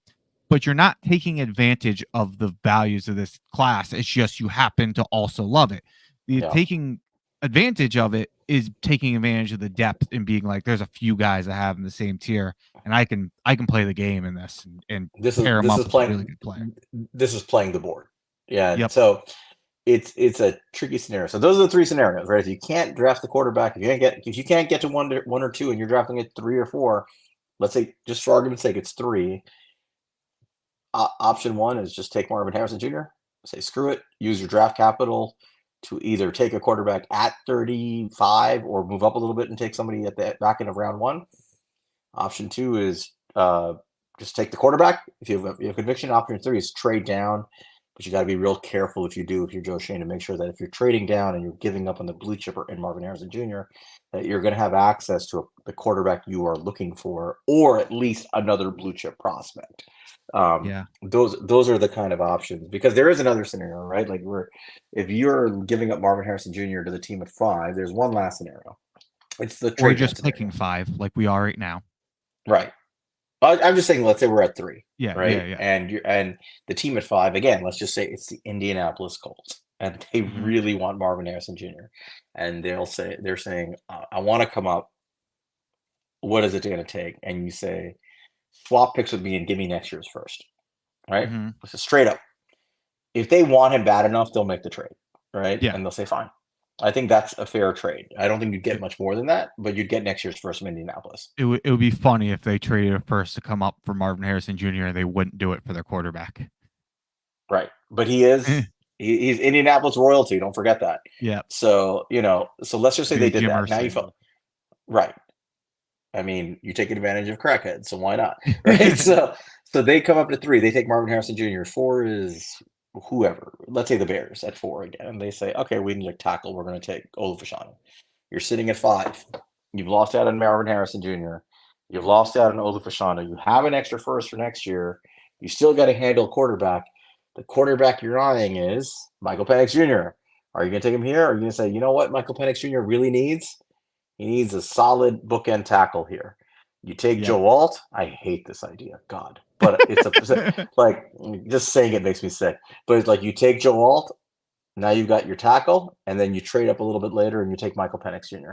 And now you've got the makings of an offensive line and a quarterback room that can really function. And you didn't really give up anything. So it depends on your conviction on these quarterbacks and how you want to play the board. Um, Here's so those another are, yeah, go ahead. here's another scenario that you can potentially play with. I know a lot of people. I think this is premature. A lot of people are convinced suddenly Jaden Daniels is set to be a top 10 quarterback. I think it's Yeah, I'm not possible. sure. I think it's Yeah. premature to be putting him there already. Another scenario possibly is maybe you take a teammate of his in Malik Neighbors and you look to come back up for a Jaden Daniels Yep. and pair those guys up. I think it's interesting play. I mean, you could take Michael Penix and Jaden Daniels, and you could take Jaden Daniels and Joe Alt. You could do it those ways too. That's just kind of like best case scenarios that we're talking here. But one thing I will say, if we are going to start talking and considering a guy like Olufashano or Joe Alt because we end up with pick 5, let's say, like not even just trade down, like we are where we are right now, I am saying it right now, and I don't think we need to be too worried about it. I'm like 99% sure Bobby Johnson is going to be fired. But I will be screaming to the rooftops, we cannot take an offensive tackle at 5 if we still have Bobby Johnson as our offensive tackle coach. We Oh, cannot for sure. do it. But I'll say, if let's say we get our wish, let's say the John Mara realizes like this offensive line has been a problem for too long. We saw how bad coaching, like we saw the worst coaching we've ever seen on it. We need to fix the coaching. He throws a bag at Mike Munchak. Mike Munchak comes in here. We have the 5th pick, and he says, "Look, I see Evan Neal as a guard. I think he can be successful there. I think you guys are using him in the wrong spot, and I really like this Joe Alt kid. And if Mike Munchak is like, look, you let me put Evan Neal inside, let me put Joe Alt here at right tackle or left tackle and move Andrew Thomas over if you get Penix or something, whatever that doesn't matter. And says we're gonna have the best offensive line in the league if we do this, then I trust Mike Munchak to some extent there. Right. I mean, it does start with the coach, but if he says that, like, I can give you a top tier offensive line and a quarterback as long as you give him a top tier offensive line, he's potentially going to be a top 10 quarterback in the NFL. That's an appealing thought process, right? Yeah. And Michael Penix Jr., unlike our currently injured, but our starting quarterback, knows how to throw the ball deep and will do it with consistency We'll have in a time to quick do it. amount of time. And a guy like Jalen Hyatt, who we're seeing a lot of film of being open play after play after play in every game and just not getting the ball thrown his way, a player like Michael Penix Jr. is exactly the kind of quarterback that you would want to unlock that speed of a guy like Jalen Hyatt and whatever other receiver you had in the room. So is Jaden Daniels, by the way. I mean, he's developed that deep ball game. So Yeah. you He's can just not going to absolutely make a drive case. it in there like Penix, but he has the accuracy to All put it right. anywhere. So these are all scenarios you can consider. I personally hate the idea of waiting on quarterback. I get that for sure. I also hate the idea of just taking a player and saying, all right, we got one of these top players who are non-quarterbacks, and now let's figure out quarterback. It's a stressful process. You've now opened up the gates for other teams to make it more difficult for you to get the guy you want. You're competing with everybody. You're trying to climb up now from you're not playing from a top 10 pick. You're not trying to climb up from 35 to something. It's Mhm. a lot harder, and you really can't make a move unless you're willing to give up next year's first. And if that's the case, why don't you just go up and do something else? But like, you really can't make a move until you have to sit all night. This is a scenario where, as Giant fans, the Giants will make a pick. Maybe it's Marvin Harrison or whoever, and then you're going to have to sit there through the whole first night of the draft until like midnight or whenever the hell the damn thing ends, right? And sit there and wonder, when is Joe Shane going to make a move here? Like, you're going to And sit there and is wonder, he? like, is he going to make a move? And you're going to be up all night watching this, thinking, is he going to do it? And it's going to depend on where these quarterbacks go, because for all we know, with all the quarterback teams out there, they may not go till 7 or 8 or something. But when they go, they may go 1, 2, 3, and it's over. Right? It's Yeah. entirely possible that And you teams start may making leave trades. and you may leave the first round with, you know, Michael Penix Jr., Jaden Daniels, Bo Nix, all on the board still, and be like, is this going to be a scenario where these guys fall to the third round, like where we saw in like 2021 with like Malik Willis and I all don't those think guys? so. Or Yeah. is it a situation where these guys are going to be like a Will Levis and they're going to be like the first quarterback off the board day two, or Right. somewhere in between that? It's hard to know. It's a stressful process. So this is the thing: if you don't get your quarterback early, man, it makes for a much more complicated situation for Joe Shane. I guess this is where he earns his GM stripes if it does shake out this way. Like, if he can Yeah, and somehow land a top tier blue chip prospect that is not a quarterback and get his quarterback somehow, then he's going I to come would out looking like a prefer. king. I'd prefer. I believe in Joe Shane and all. I'd prefer not to have to figure out if Joe Shane's a good GM as he's figuring out a quarterback possession. I'd like to figure out if he's a good GM on the other spots. Exactly. It's just the position you don't want to have to roll the dice with. So Yeah, in this scenario, I hate to say this because it doesn't match up to value. But in this scenario, the safest thing to do, in my opinion, is just take the quarterback that you really like as QB3, assuming that you have a high enough value on that player. and Is just there's like this the conversation I was kind of alluding to earlier is, look, they are like going to be on the hot seat going in next year, and wouldn't you rather have your the quarterback you believe most in, like potentially saving your jobs than like taking the best quarterback left over? But the other side of that is, if you're matching one of these guys in the same tier with a top tier tackle or wide receiver or whatever it may be. It's like that guy, if you have them same tier, they're probably going to be a better quarterback with that type of player around them than just some guy who you like a little bit better without that guy. right. So it's a tough argument there. Interesting Let's conversation that I hope we don't let have to talk too much about. I'd like to play out one more scenario, Sure, and I this have is something I want to talk about as well. So yeah, this one I absolutely detest. Um, but the scenario is, you take someone else in the first round and you just wait, and day one ends, you didn't get a quarterback. You're going into Friday, and you know that I mean, at least you think they're going to try to get a quarterback. on Friday on day 2, and they're sitting with the third or fourth pick on Friday, and you've got to figure out a way to get one of these guys. So the first question is, of the quarterbacks we have reviewed at this point, barring substantial changes between now and the combine, I don't think there's going to be a ton of changes, but you know, let's assume for a Mhm. second Shadur Sanders is in the draft. Okay, because until he's not in the draft, as far as I'm concerned, he's in the draft. There's a lot of reasons I think he may come out. Very briefly, he's getting the shit kicked out of him every week because Yeah. of his old line play. It's not going to get any easier when they go to the Big 12 next year. And I don't know if you're following, but there have been now 2 players who have decommitted from Colorado in the past week. I don't know if you saw that.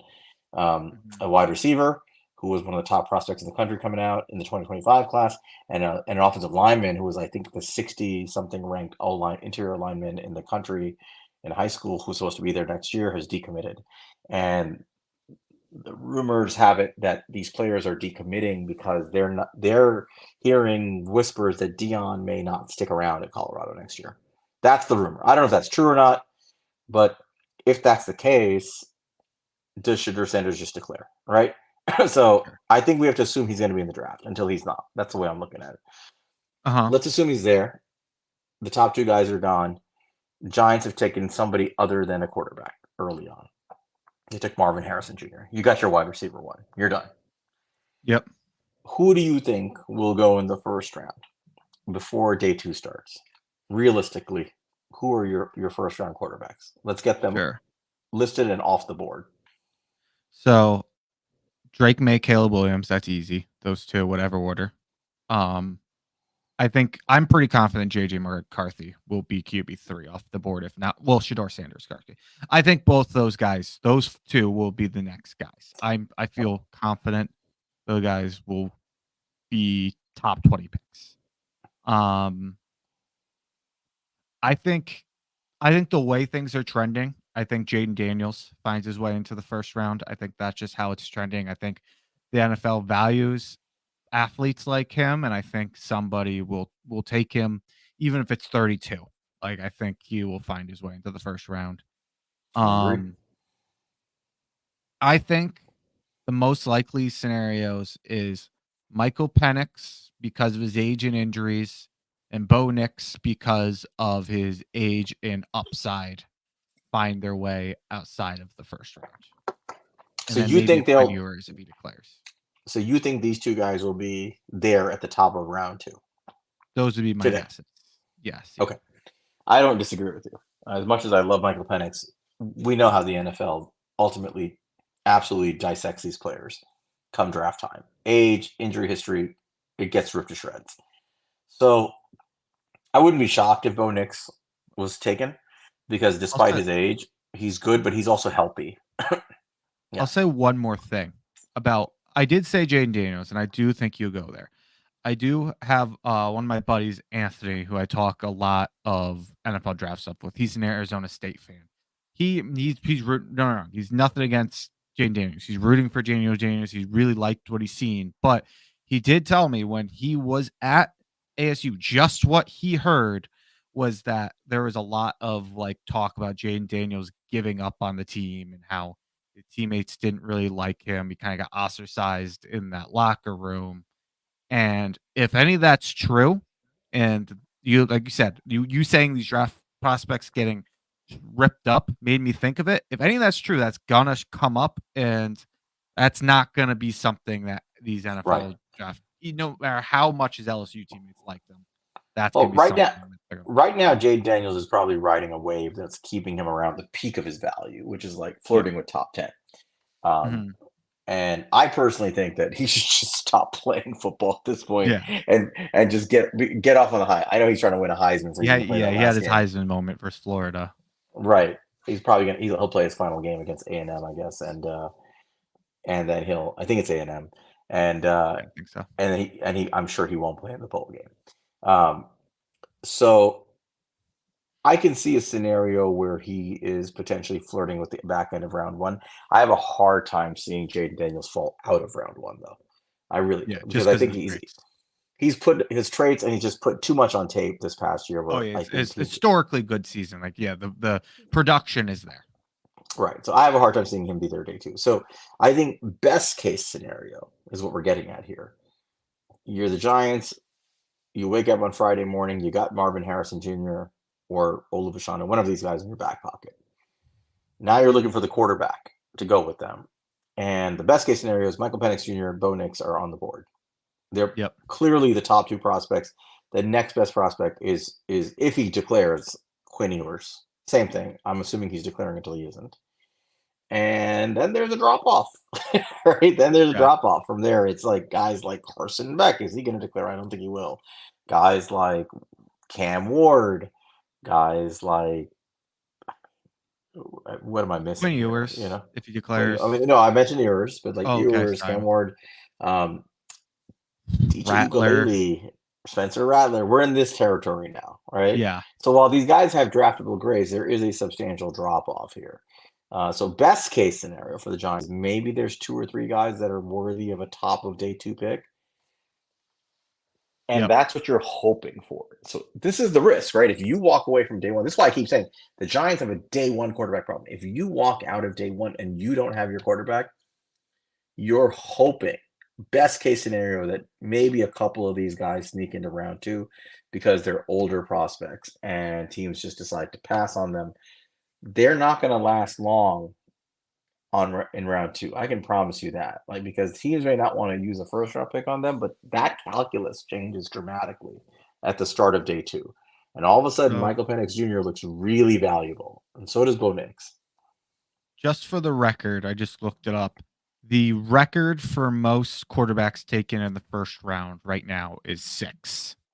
That's the record. That was the 1983 draft with Elway, Kelly, and Marino. And there was 5 recently in that one in the class with 2020. Lawrence. Yeah. 2021. So that's what we're looking at. 5 to 6 is kind of like the where it taps out. So like I said, Caleb Williams, Drake May, Shador, JJ McCarthy, and you're kind of looking at 1, 2 max. So like it's almost Jayden guaranteed that Bo Nix or Penix or whoever, or both. Daniels, maybe Right. McCarthy. Maybe I'm wrong on No, him. I think it's fair to say that 1 or 2 of these top 7 guys or top 8 guys, let's say 7 guys aren't going in the first round. Right. One or 2 of them will be available at the top of round 2. Yep. But in this scenario, the Giants are not drafting number 1 in round 2. They're drafting number 3 or 4 in round 2 or 5 in round 2. So guess what the Giants will have to do to make sure they get one of these guys? Trade up. They have to trade up. And you might as well trade up and get that 5th-year option, in my opinion. Oh, and exactly. So that's why this is a scenario that we should not be in. Like, in my opinion, if the Giants walk out of day 1 without a quarterback, basically Joe Shit has failed. Unfortunately, he's putting a lot at risk at that point. It may work out in his fit. It may work out, right? It could be that he doesn't trade anything, sits tight, takes a blue chip prospect like Marvin Harrison Jr., stays patient in the second round. Boom, Michael Penix Jr. falls to him. He takes him, stays patient, manipulates the board, gets an offensive lineman, gets an edge rusher, whatever, right? Like, he builds the class up. But boy, is it running. It's gambling, and it's a lot of gambling, and it's gambling with his career at this point. So I do think in this scenario, the smart thing to do and to get value is trade up into the back end of round 1 and secure one of these guys. If you justify it with the 5th-year option, even I know the 5th-year option isn't quite as valuable as it was a couple years ago before they kind of changed the numbers and guaranteed it totally, but it's still like it's pretty valuable. It's still for a quarterback. Well, so the Giants are paying Daniel Jones on average $40 million per year. The cap hit this year was not $40 million, but to accommodate that, they're taking on monstrous cap hits the next few years. The 5th-year option was, if they had just pulled the trigger on that, would have been $22 million. Literally, if they, not that I supported them taking the 5th-year option on Daniel Jones, I fully supported them not executing on that in real time. However, in terms of value, they had the opportunity to pull the trigger and say, you know what, we can eat $22 million. It's no big deal.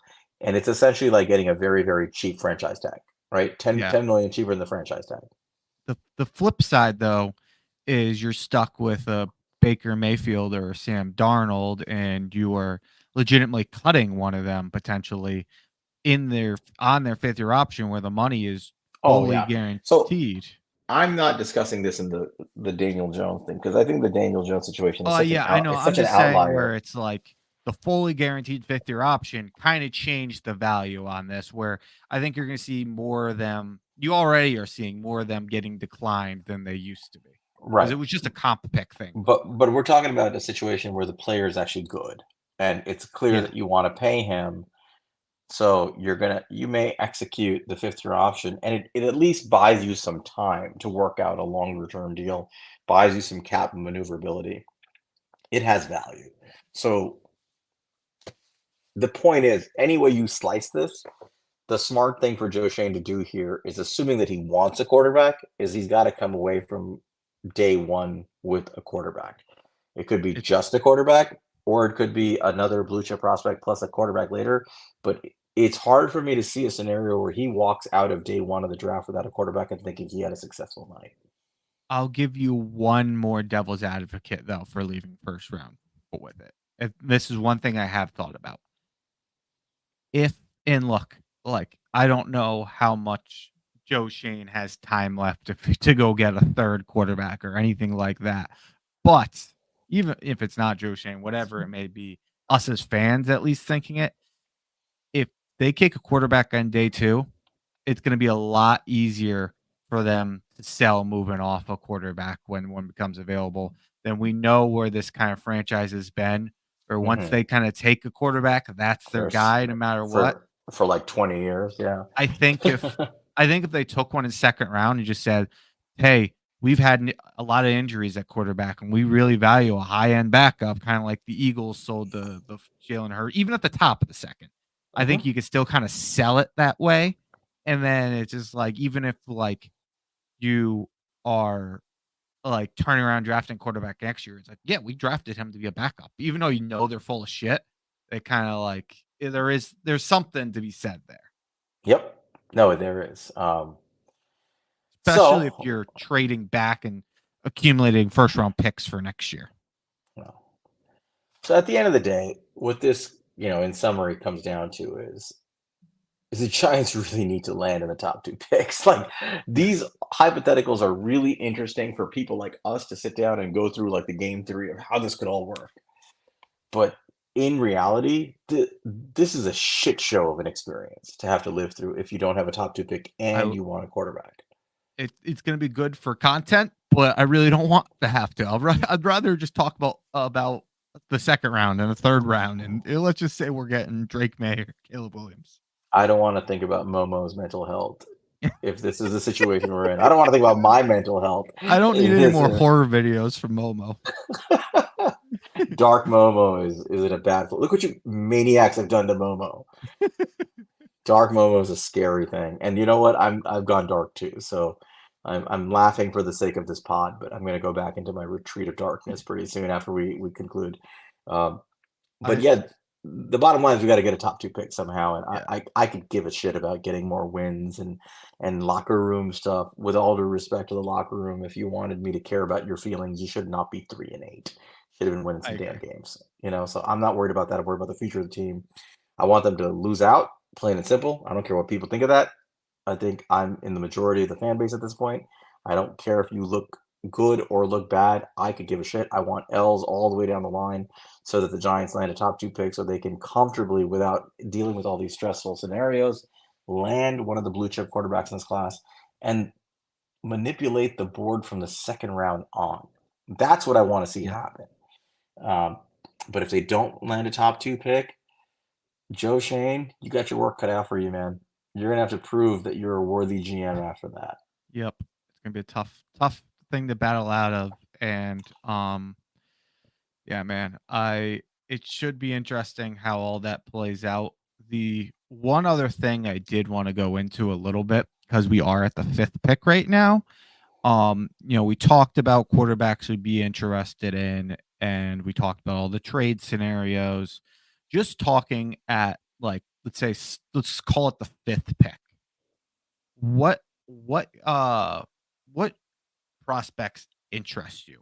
If you're Yeah. stuck there picking, you're not taking quarterback. So let's say Marvin Harrison Jr. is off the board.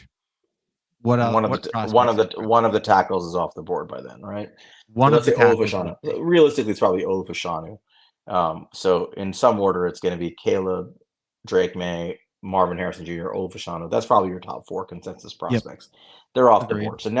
So now you're looking at, do I take a tackle, which obviously Joe Alt would be the next man up, or do you go defense, or do you go to the next best wide receiver? I think those are sort of Yep. like the scenarios. I'd say there's Personally, one more. Brock Bowers. I'm not advocating, but that is a conversation.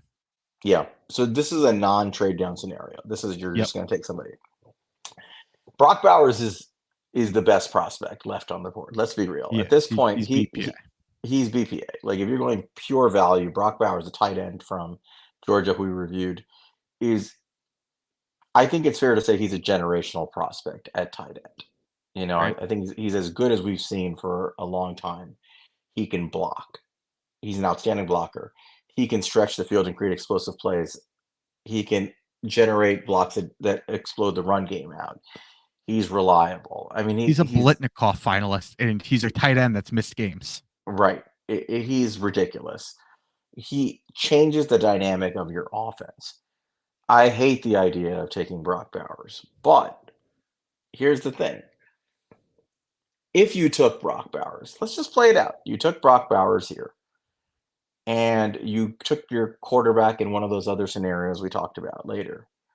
You have now added an elite pass catching and blocking weapon to your offense. You have dynamically changed your offense. So I'm not saying I would take Brock Bowers, but I don't think I can dismiss the idea of it. I hate I the idea of it, but I can't dismiss what it could potentially do to the offense. Yeah, it's a tough thing to do because this is what I'll say. I think an elite tight end play, elite tight end is a valuable position in the NFL. I don't think a tight end is necessarily a value position like top of the line, but I think when you do find an elite one who is in like a wide receiver one level talent that can also block, I think that's one of the most valuable players in In this football. scenario, you're also trading one of either Darren Waller or Daniel Bellinger off this Yeah, team to get an yeah. additional asset. Like I I think think you're moving Waller right after that, in my opinion, trying to get like a fourth.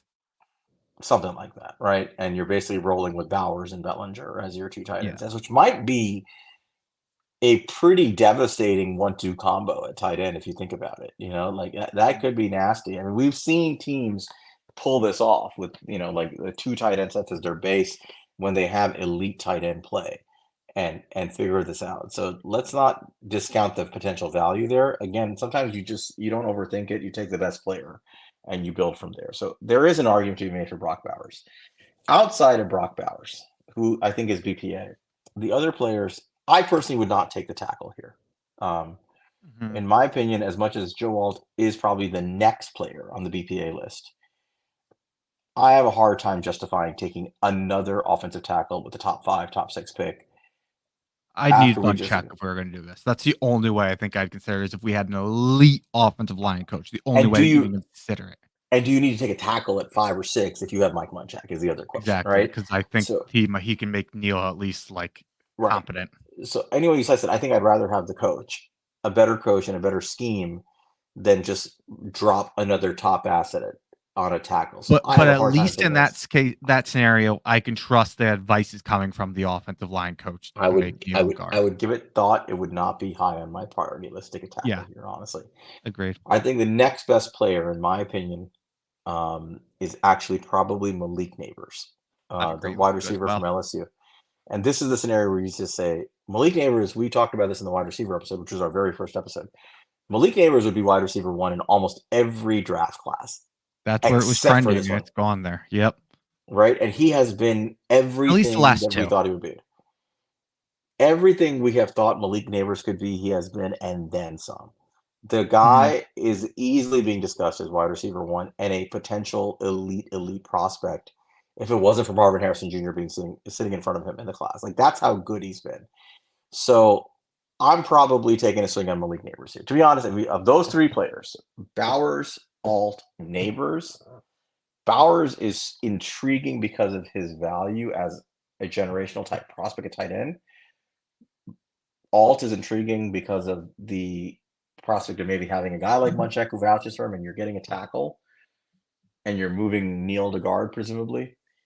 But ultimately, I do think Malik Neighbors has the upside. I think he's a lot more than DJ Moore personally. I think he's going to become one of the top wide receivers in the NFL, and I would actually probably take a swing on Malik Neighbors here. Yeah. What about you? No, I'm with you. I think that's where I'd probably lean here. You know, to talk about Brock Bowers a little bit. I think that's an interesting one, but I think the devil advocate's points that would push me away from it is look, if you take Malik Neighbors and he becomes the 16th best wide receiver in the NFL. That's still a hit. That's still a win with that pick. If you take Brock Bowers and he's the 10th best tight end in the NFL, that is a humongous failure of a pick. Humongous failure by just Yeah, being a top 10 yeah. tight end. Like You're putting yourself in a tough spot. he has to be elite or nothing. And I think he Right. will be.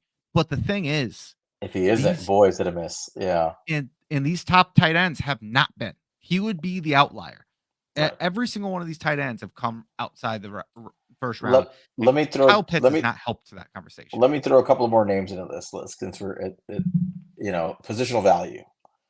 Sure. Obviously, top five edge rusher. We kind of hit the nail on the head with a lot of the edge rushers we reviewed in terms of being somewhere in the top five. Jared Verse was the clear number one coming into the season. He has fallen off a little bit compared to the other guys. The clear number one edge rusher in this class this year has been Laiatu Latu. No doubt about it Yep. from UCLA. He's been Yeah. the top edge Agreed. rusher. 100%. Are you putting a top 10 pick on Laiatu Latu, a player who had to medically retire? No, not with his history. I don't think he'll be the top edge taken. He's just the best talent, but Right. I don't think he'll be the first edge off the board. He's So just then a great player. the next best edge in terms of production this year has probably been Chop Robinson from Penn State. Are you spending a top 10 pick, 5 overall, on Chop Robinson?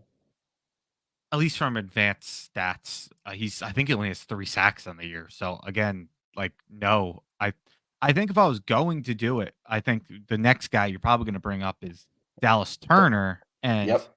Dallas Turner is a guy that we had lower on our list, and the reason for him is he's a projectable guy. That's something we Mm-hmm. brought up, and I think he has 40 pressures on the year. Like he's one of the leaders in pressures. He has, let's see, he has a 90 true pass rush grade. He has a 17.4 pass rush win rate. Like he has elite like grades there, and he has 8 sacks on the year, 8 hits. Like he's having a productive and good year.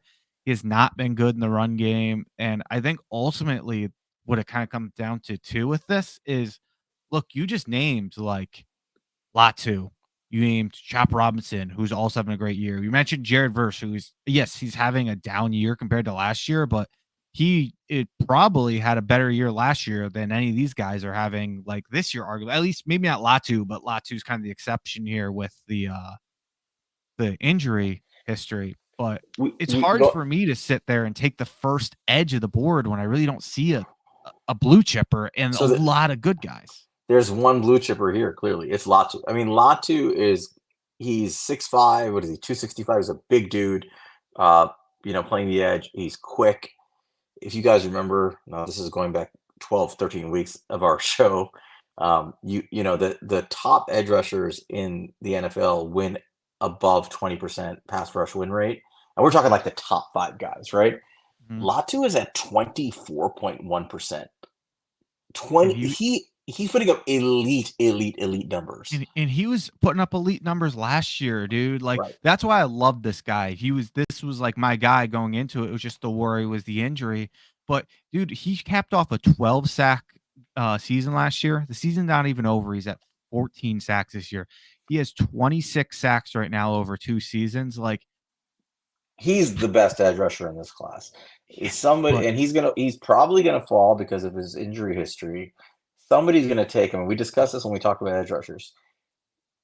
Whoever gets him is going to be getting an outstanding football player, and everybody's going to be asking next year, what the hell was the league thinking, letting this He's guy slide to 20, 18, he's whatever he he's falls to. Jalen Phillips on steroids as a prospect. Like Jalen He Phillips went like he's a 18 or better whatever.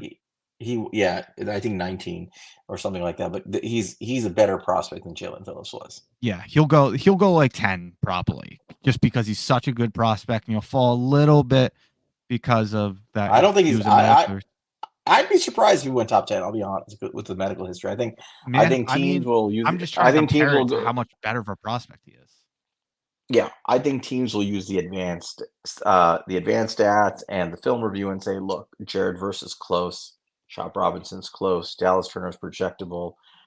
I'm willing to bet two or three edge rushers get taken before Laiatu Latu. And I don't think it's right, but I think that's how it's going to happen. But we'll see. The only other position and player worth discussing here is cornerback, because that again going by positional value, top 10 cornerbacks are up there. So the only cornerback in my mind that's worthy of discussion here is Kool-Aid McKinstry from Alabama. Would you take Kool-Aid McKinstry at top 5? A press man corner, for a reminder for everybody, press man corner, just fluid hips, incredible instincts, good length, good speed. He's going to blow up the combine. Plug and play in, if we still have Wink Martindale, in a Wink Martindale type defense. Would you consider using the fifth overall pick on Kool-Aid McKinstry? No, I really wouldn't. He's a good, not great player. I mean, I think in last year's class, he would have probably been, he wouldn't have been in the top tier of cornerbacks for me. I would have had Devin Witherspoon and Christian Gonzalez over him. He would have probably fell probably at the top, but somewhere in that Deontay Banks, Joey Porter, Emmanuel Forbes type tier for me personally. What about you? No, I wouldn't take him at 5. I think that the Giants have the advantage of having a cornerback one. I think that we mentioned this during our episode. We have a cornerback one developing right now in Deontay Banks. And forget about some of the stuff in like the PFF grades and some of the stats. He's putting on film as a rookie that is special. He's taking on incredible assignments as a rookie. You don't see rookies do what he's doing, where he's going one on one against a top receiver, some of the top receivers in the NFL. He's getting trial by fire and he's holding his own. By this time next year, Deontay Banks, I fully suspect, is going to be one of the top cornerbacks in the NFL. Probably a top 10 corner in the NFL is my suspicion by the end of next year. He's well on his way to being a cornerback one.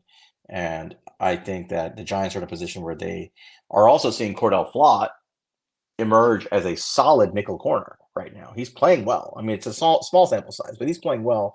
They may be set at cornerback one on the outside and nickel corner, which means that in terms of a starter, what you need is a cornerback two. I'm definitely not, with all the other things going on in positional value, I'm not expending a top 5 pick on a quarterback in a class where you don't have like a generational type elite cornerback prospect. I agree with you. One thing I wanted to bring up, last thing, kind of about these guys that we talked about, just go back quickly to the wide receivers. I do think that there's a conversation for a few wide receivers here. That's right. I only mentioned Malik, but there's a couple other guys for sure. Yeah, I think a lot of people have Keon Coleman as their top guy, and he's Mm-hmm. somebody who we mentioned in our first episode, but didn't make our top 5 list, and really should have, looking back on it, especially because of how high Brugler was on him. But he's been a freak for Florida State. I think Brugler comped him to Demarius Thomas. He's just a big, athletic wide receiver. He's like a true X who's been absolutely tearing it up this year. He hasn't exactly been like like the PFF stud that but he's been a very good. It shows up on tape. And then the other guy, Roma Dunze, he's a guy that we expressed some concerns about, really, just because he wasn't a contested catch guy, and he was a big wide receiver, and that really felt that some should be something that's part of his game. And the he was not a guy that Data liked, but it's been the exact opposite this year. Data Data loves loves him him. now. Yeah. He has a 68.4 contested catch rate, which is absolutely insane. And he's good everywhere in the data. Data loves him. So those are, he's a little bit older. He's a fourth year, but he's not that old, but obviously older than the other two. Uh, but those two definitely deserve some talk. But personally, for me, it's more like Neighbors.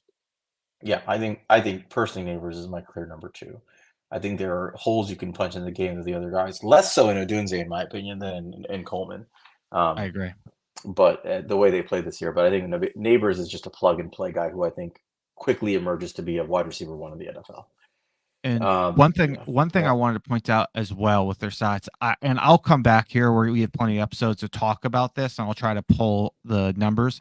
I've noticed from a lot of the analytics guys, there's a lot of fantasy guys who do a lot of analytics for wide receivers because that was obviously a big thing with fantasy football and dynasty. So I get some good information from them on wide receivers. One thing that a lot of them look at heavily is yards per route run. That's like yep. something they rely on heavily, and you can see when they pull up the top guys, in college football history, and I'll get that list for you guys. It's some crazy names up there. Malik Neighbors has 3.79 yards per route run. That's fucking insane. Isn't that like That is, 99? Isn't that like 99 percentile all time or something like it's that? gotta be because Yeah. like I remember I've seen a lot of 2.8s, like low threes that are like holy shit. Like I don't know, maybe I'm a little bit off. Maybe there's a low four or something I'm not thinking of, but like this has got to be one of the highest that I've ever seen. Can I go through some Malik Neighbors? I know we're getting late on this pod, but this is just fun Go recap of some of the for guys it. we got over. So he's got a 92.5 overall PFF grade, or 92.7 actually. 3.79 yards per route run, which is probably the most important stat there that you mentioned. It's off the charts. 45% contested catch rate, which is pretty good for a guy who's not just a pure X receiver. That's actually solid Yep, for the way he plays. very yes, very solid. 5.9% drop rate. That's fine. That's actually on the low side. It's respectable. 89.4 grade versus man coverage. He has five total drops. He has played 203 snaps in the slot and 184 out wide. So he's playing all over the field. He's got 80 receptions and 115 targets, 1,423 yards, 12 touchdowns, 17.8 yards per reception, an average depth of target of 12.8. He has forced 25 missed tackles as a That's wide my favorite. receiver. That's one of my favorite numbers. That's fourth in the country. I love guys who can force missed tackles. And he has 18 deep catches, which is best in the country. He has 603 deep yards, which is second best in the country. And he has 878 yards in the slot, despite all that, which is eighth in the country. So he's dominating the slot. He's dominating outside, and he's forcing missed tackles, which means he's dominating over the middle. He's dominating at every level of the field. Yeah, let's not like get it twisted here. He has 203 slot snaps and 184 wide snaps. He's like a Almost even. 60-40 split, something like that. Like he does both. He does everything. He's a do-it-all wide receiver. He is in the mold of, I hate using, you shouldn't use this, but he's in the Justin Jefferson mold. He's an amazing route runner. He lines up all over the field. They're both LSU guys. And he just does everything. He forces He missed he tackles. He wins fits on the outside.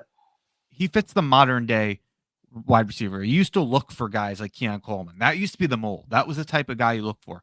That's not the guys I look for anymore. I look for the, you know, guys who are around 6 foot and are just twitched up route runners. And that's what Malik Neighbors is. Malik Neighbors is everything I look for in a wide receiver.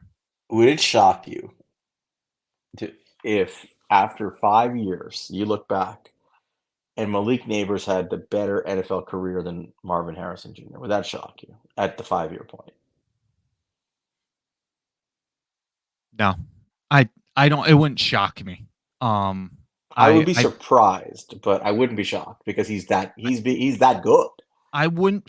I'll tell you why I wouldn't be shocked. I wouldn't be shocked because I don't think it's because Marvin Harrison Jr. didn't live up to his potential. I think it's Mm-hmm. because Malik Neighbors ended up being a top three wide receiver in the NFL.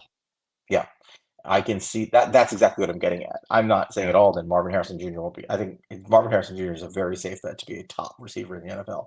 I just think Malik Neighbors, he does everything like you said as a modern NFL receiver, where he can line up anywhere, and he's a nightmare for defenses to deal with. And he's become an elite route runner. He's become an incredible guy after the catch. He's become a great guy down the sideline on contested catches. Yeah, he's very difficult to guard, and I can see him just being a menace. And so, like That's why my answer was Malik Neighbors. To be clear, when you asked me who would I take at 5, at the end of the day, all the guys we discussed that we went on for a while about, at the end of the day, I would actually take Malik Neighbors. Yep, I agree with you. And like as much as I said, like I would take a verse for me to move off Marvin Harrison Jr. just because I think he's that safe and he's just a freak show. Like Marvin Harrison Jr. fits like the generational freak show mold, but Malik Neighbors fits just the ideal modern day wide receiver mold. They're different, but they're both gonna be. I'm Right. I think confident. I'm Malik confident Na- they'll go ahead. Malik Neighbors' upside, I think, is like one of the top wide receivers of his generation. Um, well, top wide receivers of his time in the NFL, like where he's Yeah, consistently in the he can be top like a five. consistent top five. Exactly. Right. Marvin Harrison Jr.'s upside is one of the top wide receivers in the history of the NFL. Yeah, Um, he can be a top five all time. right. Like That's the difference between the two. So that doesn't mean he's going to be a better player, but his upside is different. yes, It's just different. correct. All right. I think we've gone through that in an exhaustive fashion of We all the did, different but it was a scenarios. good conversation. But I think this is the conversation that we don't want to have, but that we might have to start thinking about depending on what happens the rest of the year. But one way to look at it is Joe Shane's still going to have options. It's not a crisis mode if you don't get a top 2 pick, but it's going to require a lot of ingenuity and a lot of deep thought process and a lot of game theory from from Joe Shane to manage a non-top 2 pick. But that is our episode for this week. You can I'm going to let you close it out, Monty. I know we want to talk about some college football games, but why don't you give us your closing thoughts and tell us about the games you're watching? Yep. So I'll let you get into the games, but I just want to plug real quick. Make sure to follow Sal at Queens underscore guy on Twitter. Make sure to follow me at Monte Cristo Montecri 5to. Make sure to follow the pod on Twitter at He's a Giant Pod. Subscribe, like, rate us 5 stars if you're listening on audio.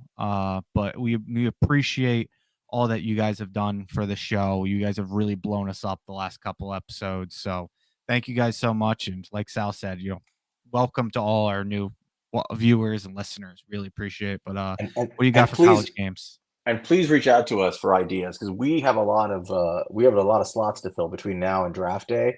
We have some pretty cool ideas, but I think we are definitely open to people's suggestions at this point. If you have players you want to tell us about, we're going to be going back and looking at some guys in different positions. So if you have anything to tell us, please reach out to us on Twitter, DM us, whatever you guys want to do.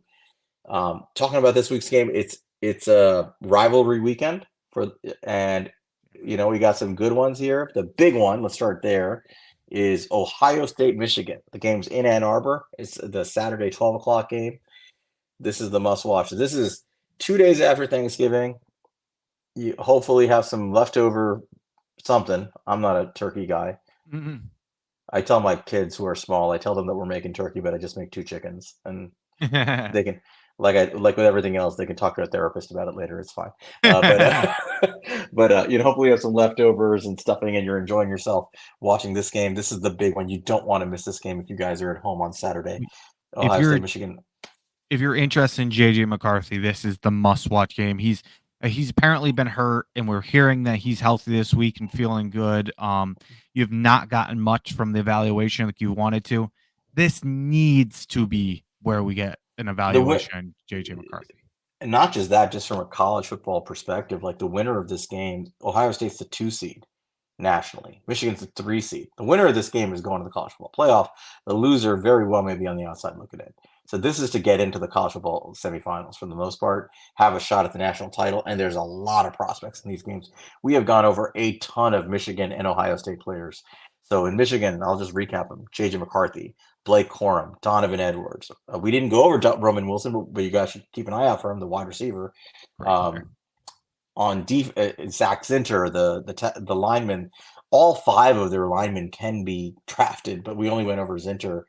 On the defensive side for Michigan, Chris Jenkins, the defensive lineman, Junior Colson, the linebacker, Rod Moore, the safety. They have other players that are definitely draftable that are on that team, but there are a ton of Michigan prospects that we reviewed personally that you can go over.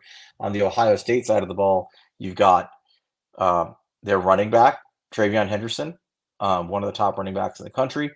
You've got Donovan Jackson, their left guard. You've got Cade Stover, their tight end. Um, Obviously, the receivers, you have Marvin Harrison Jr., Emeka Egbuka. Um, who am I missing on offense? Am I missing anybody else on offense? Um, I'm sure, but I think they have a tackle that's good. On the defensive side, you got Michael Hall. Although I don't know if he's declaring, but yeah, we'll see. the defensive lineman, and a guy who's really stepped up this year is JT Tumaloa, their edge Mhm. rusher, So is Jack who's really, Sawyer. and so is Jack Hurd. These guys, they were our guys, if you remember, in the edge room, where we were like, these guys have the potential. They're 5-star recruits. They could do something. They stepped up big this year, and they've pushed themselves into first and second round consideration as edge rushers. Yep. Um, uh, and let me see, who am I missing on their side of the ball? Well, their cornerback, who we didn't review. I don't know why I'm blanking on his name, but they have several prospects that you can absolutely follow. I think we reviewed their Denzel safety also, Burke. Denzel Burke, and their safety is somebody we reviewed, um, and their linebacker, right? Their middle linebacker, Yep. um, not Eichenberg. Yeah, Tommy Eichenberg. Um, Yep. so And then ransom at and Ransom is the safety. safety that we reviewed. So a lot of prospects that we went over in this game. This is for all the marbles in the Big Ten. This is the game to watch. If you watch only one Big Ten game a year, it should be Ohio State, Michigan. To put it into perspective how big this game is, um the second highest low price for tickets for a game this week is Alabama Auburn, always probably the best game in one of the best games of college football. That one is 197. The lowest ticket for Ohio State Michigan 456. Wow. Yeah, so So Auburn, Alabama is another one you can watch. Although Auburn hasn't been wonderful this year. yep. There's a couple other good games to watch. I mean, I always like the Pac-12 games, especially now that there's not going to be any more Pac-12. Washington State, Washington with Cam Ward versus Michael Penix Jr.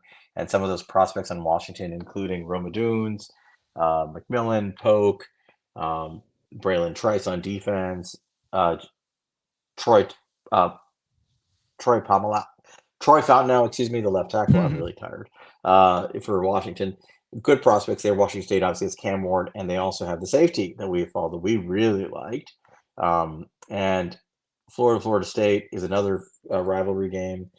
Florida State has a ton of prospects. Unfortunately, Jordan Travis, who we reviewed as our quarterback 10, had a gruesome leg injury, and After I he's shit on done. him, sorry, George You Travis. made fun of him, and then the poor guy's leg fell off. It was awful to That was watch. bad. I think Florida State's national title hopes went up in smoke that day, unfortunately. But they have a ton of good prospects. And I don't know if there's any other games you're The eyeing, but those are sort the of the one big I ones. wanted to mention is Friday. You have Oh yeah, Oregon State. So to get a Friday game there at 8:30, that one's a lot of good ones. You got we mentioned DJ Ugalele as like a sleeper quarterback. Bo Nix is obviously a top quarterback. You got Troy Franklin is a top wide receiver. You got was it Fuaga, the tackle from Oregon State. You got Jaden Hicks. Jaden Jaden Hicks, a Hicks. safety from Oregon State, who's actually had a Yeah, very good year. you Um, got a lot of good players from these teams. Bucky s- Irving, that was my favorite running back in this class. So a lot of good right, players. right. So rivalry weekend, load up on your leftovers. I think we'll stop there. We've given you 2 hours more of stuff to listen to when you're As bored. always. But we did this early so you guys could hopefully listen in either before or during your Thanksgiving break. Hope you guys have a very happy and peaceful Thanksgiving with your family. I'm sure we'll see you guys around. Um, Go Patriots. I'm like, go Giants. No, I'm sorry. I Go can't Tank. believe I said it. Go Tank. Yeah, we need to lose this game. We need to lose this game. If we win this game, it's gonna be all of the crazy scenarios we just talked about, which are no fun. So go Tank. Go You Tank. guys See you have a next very week. good night. We'll see you next week.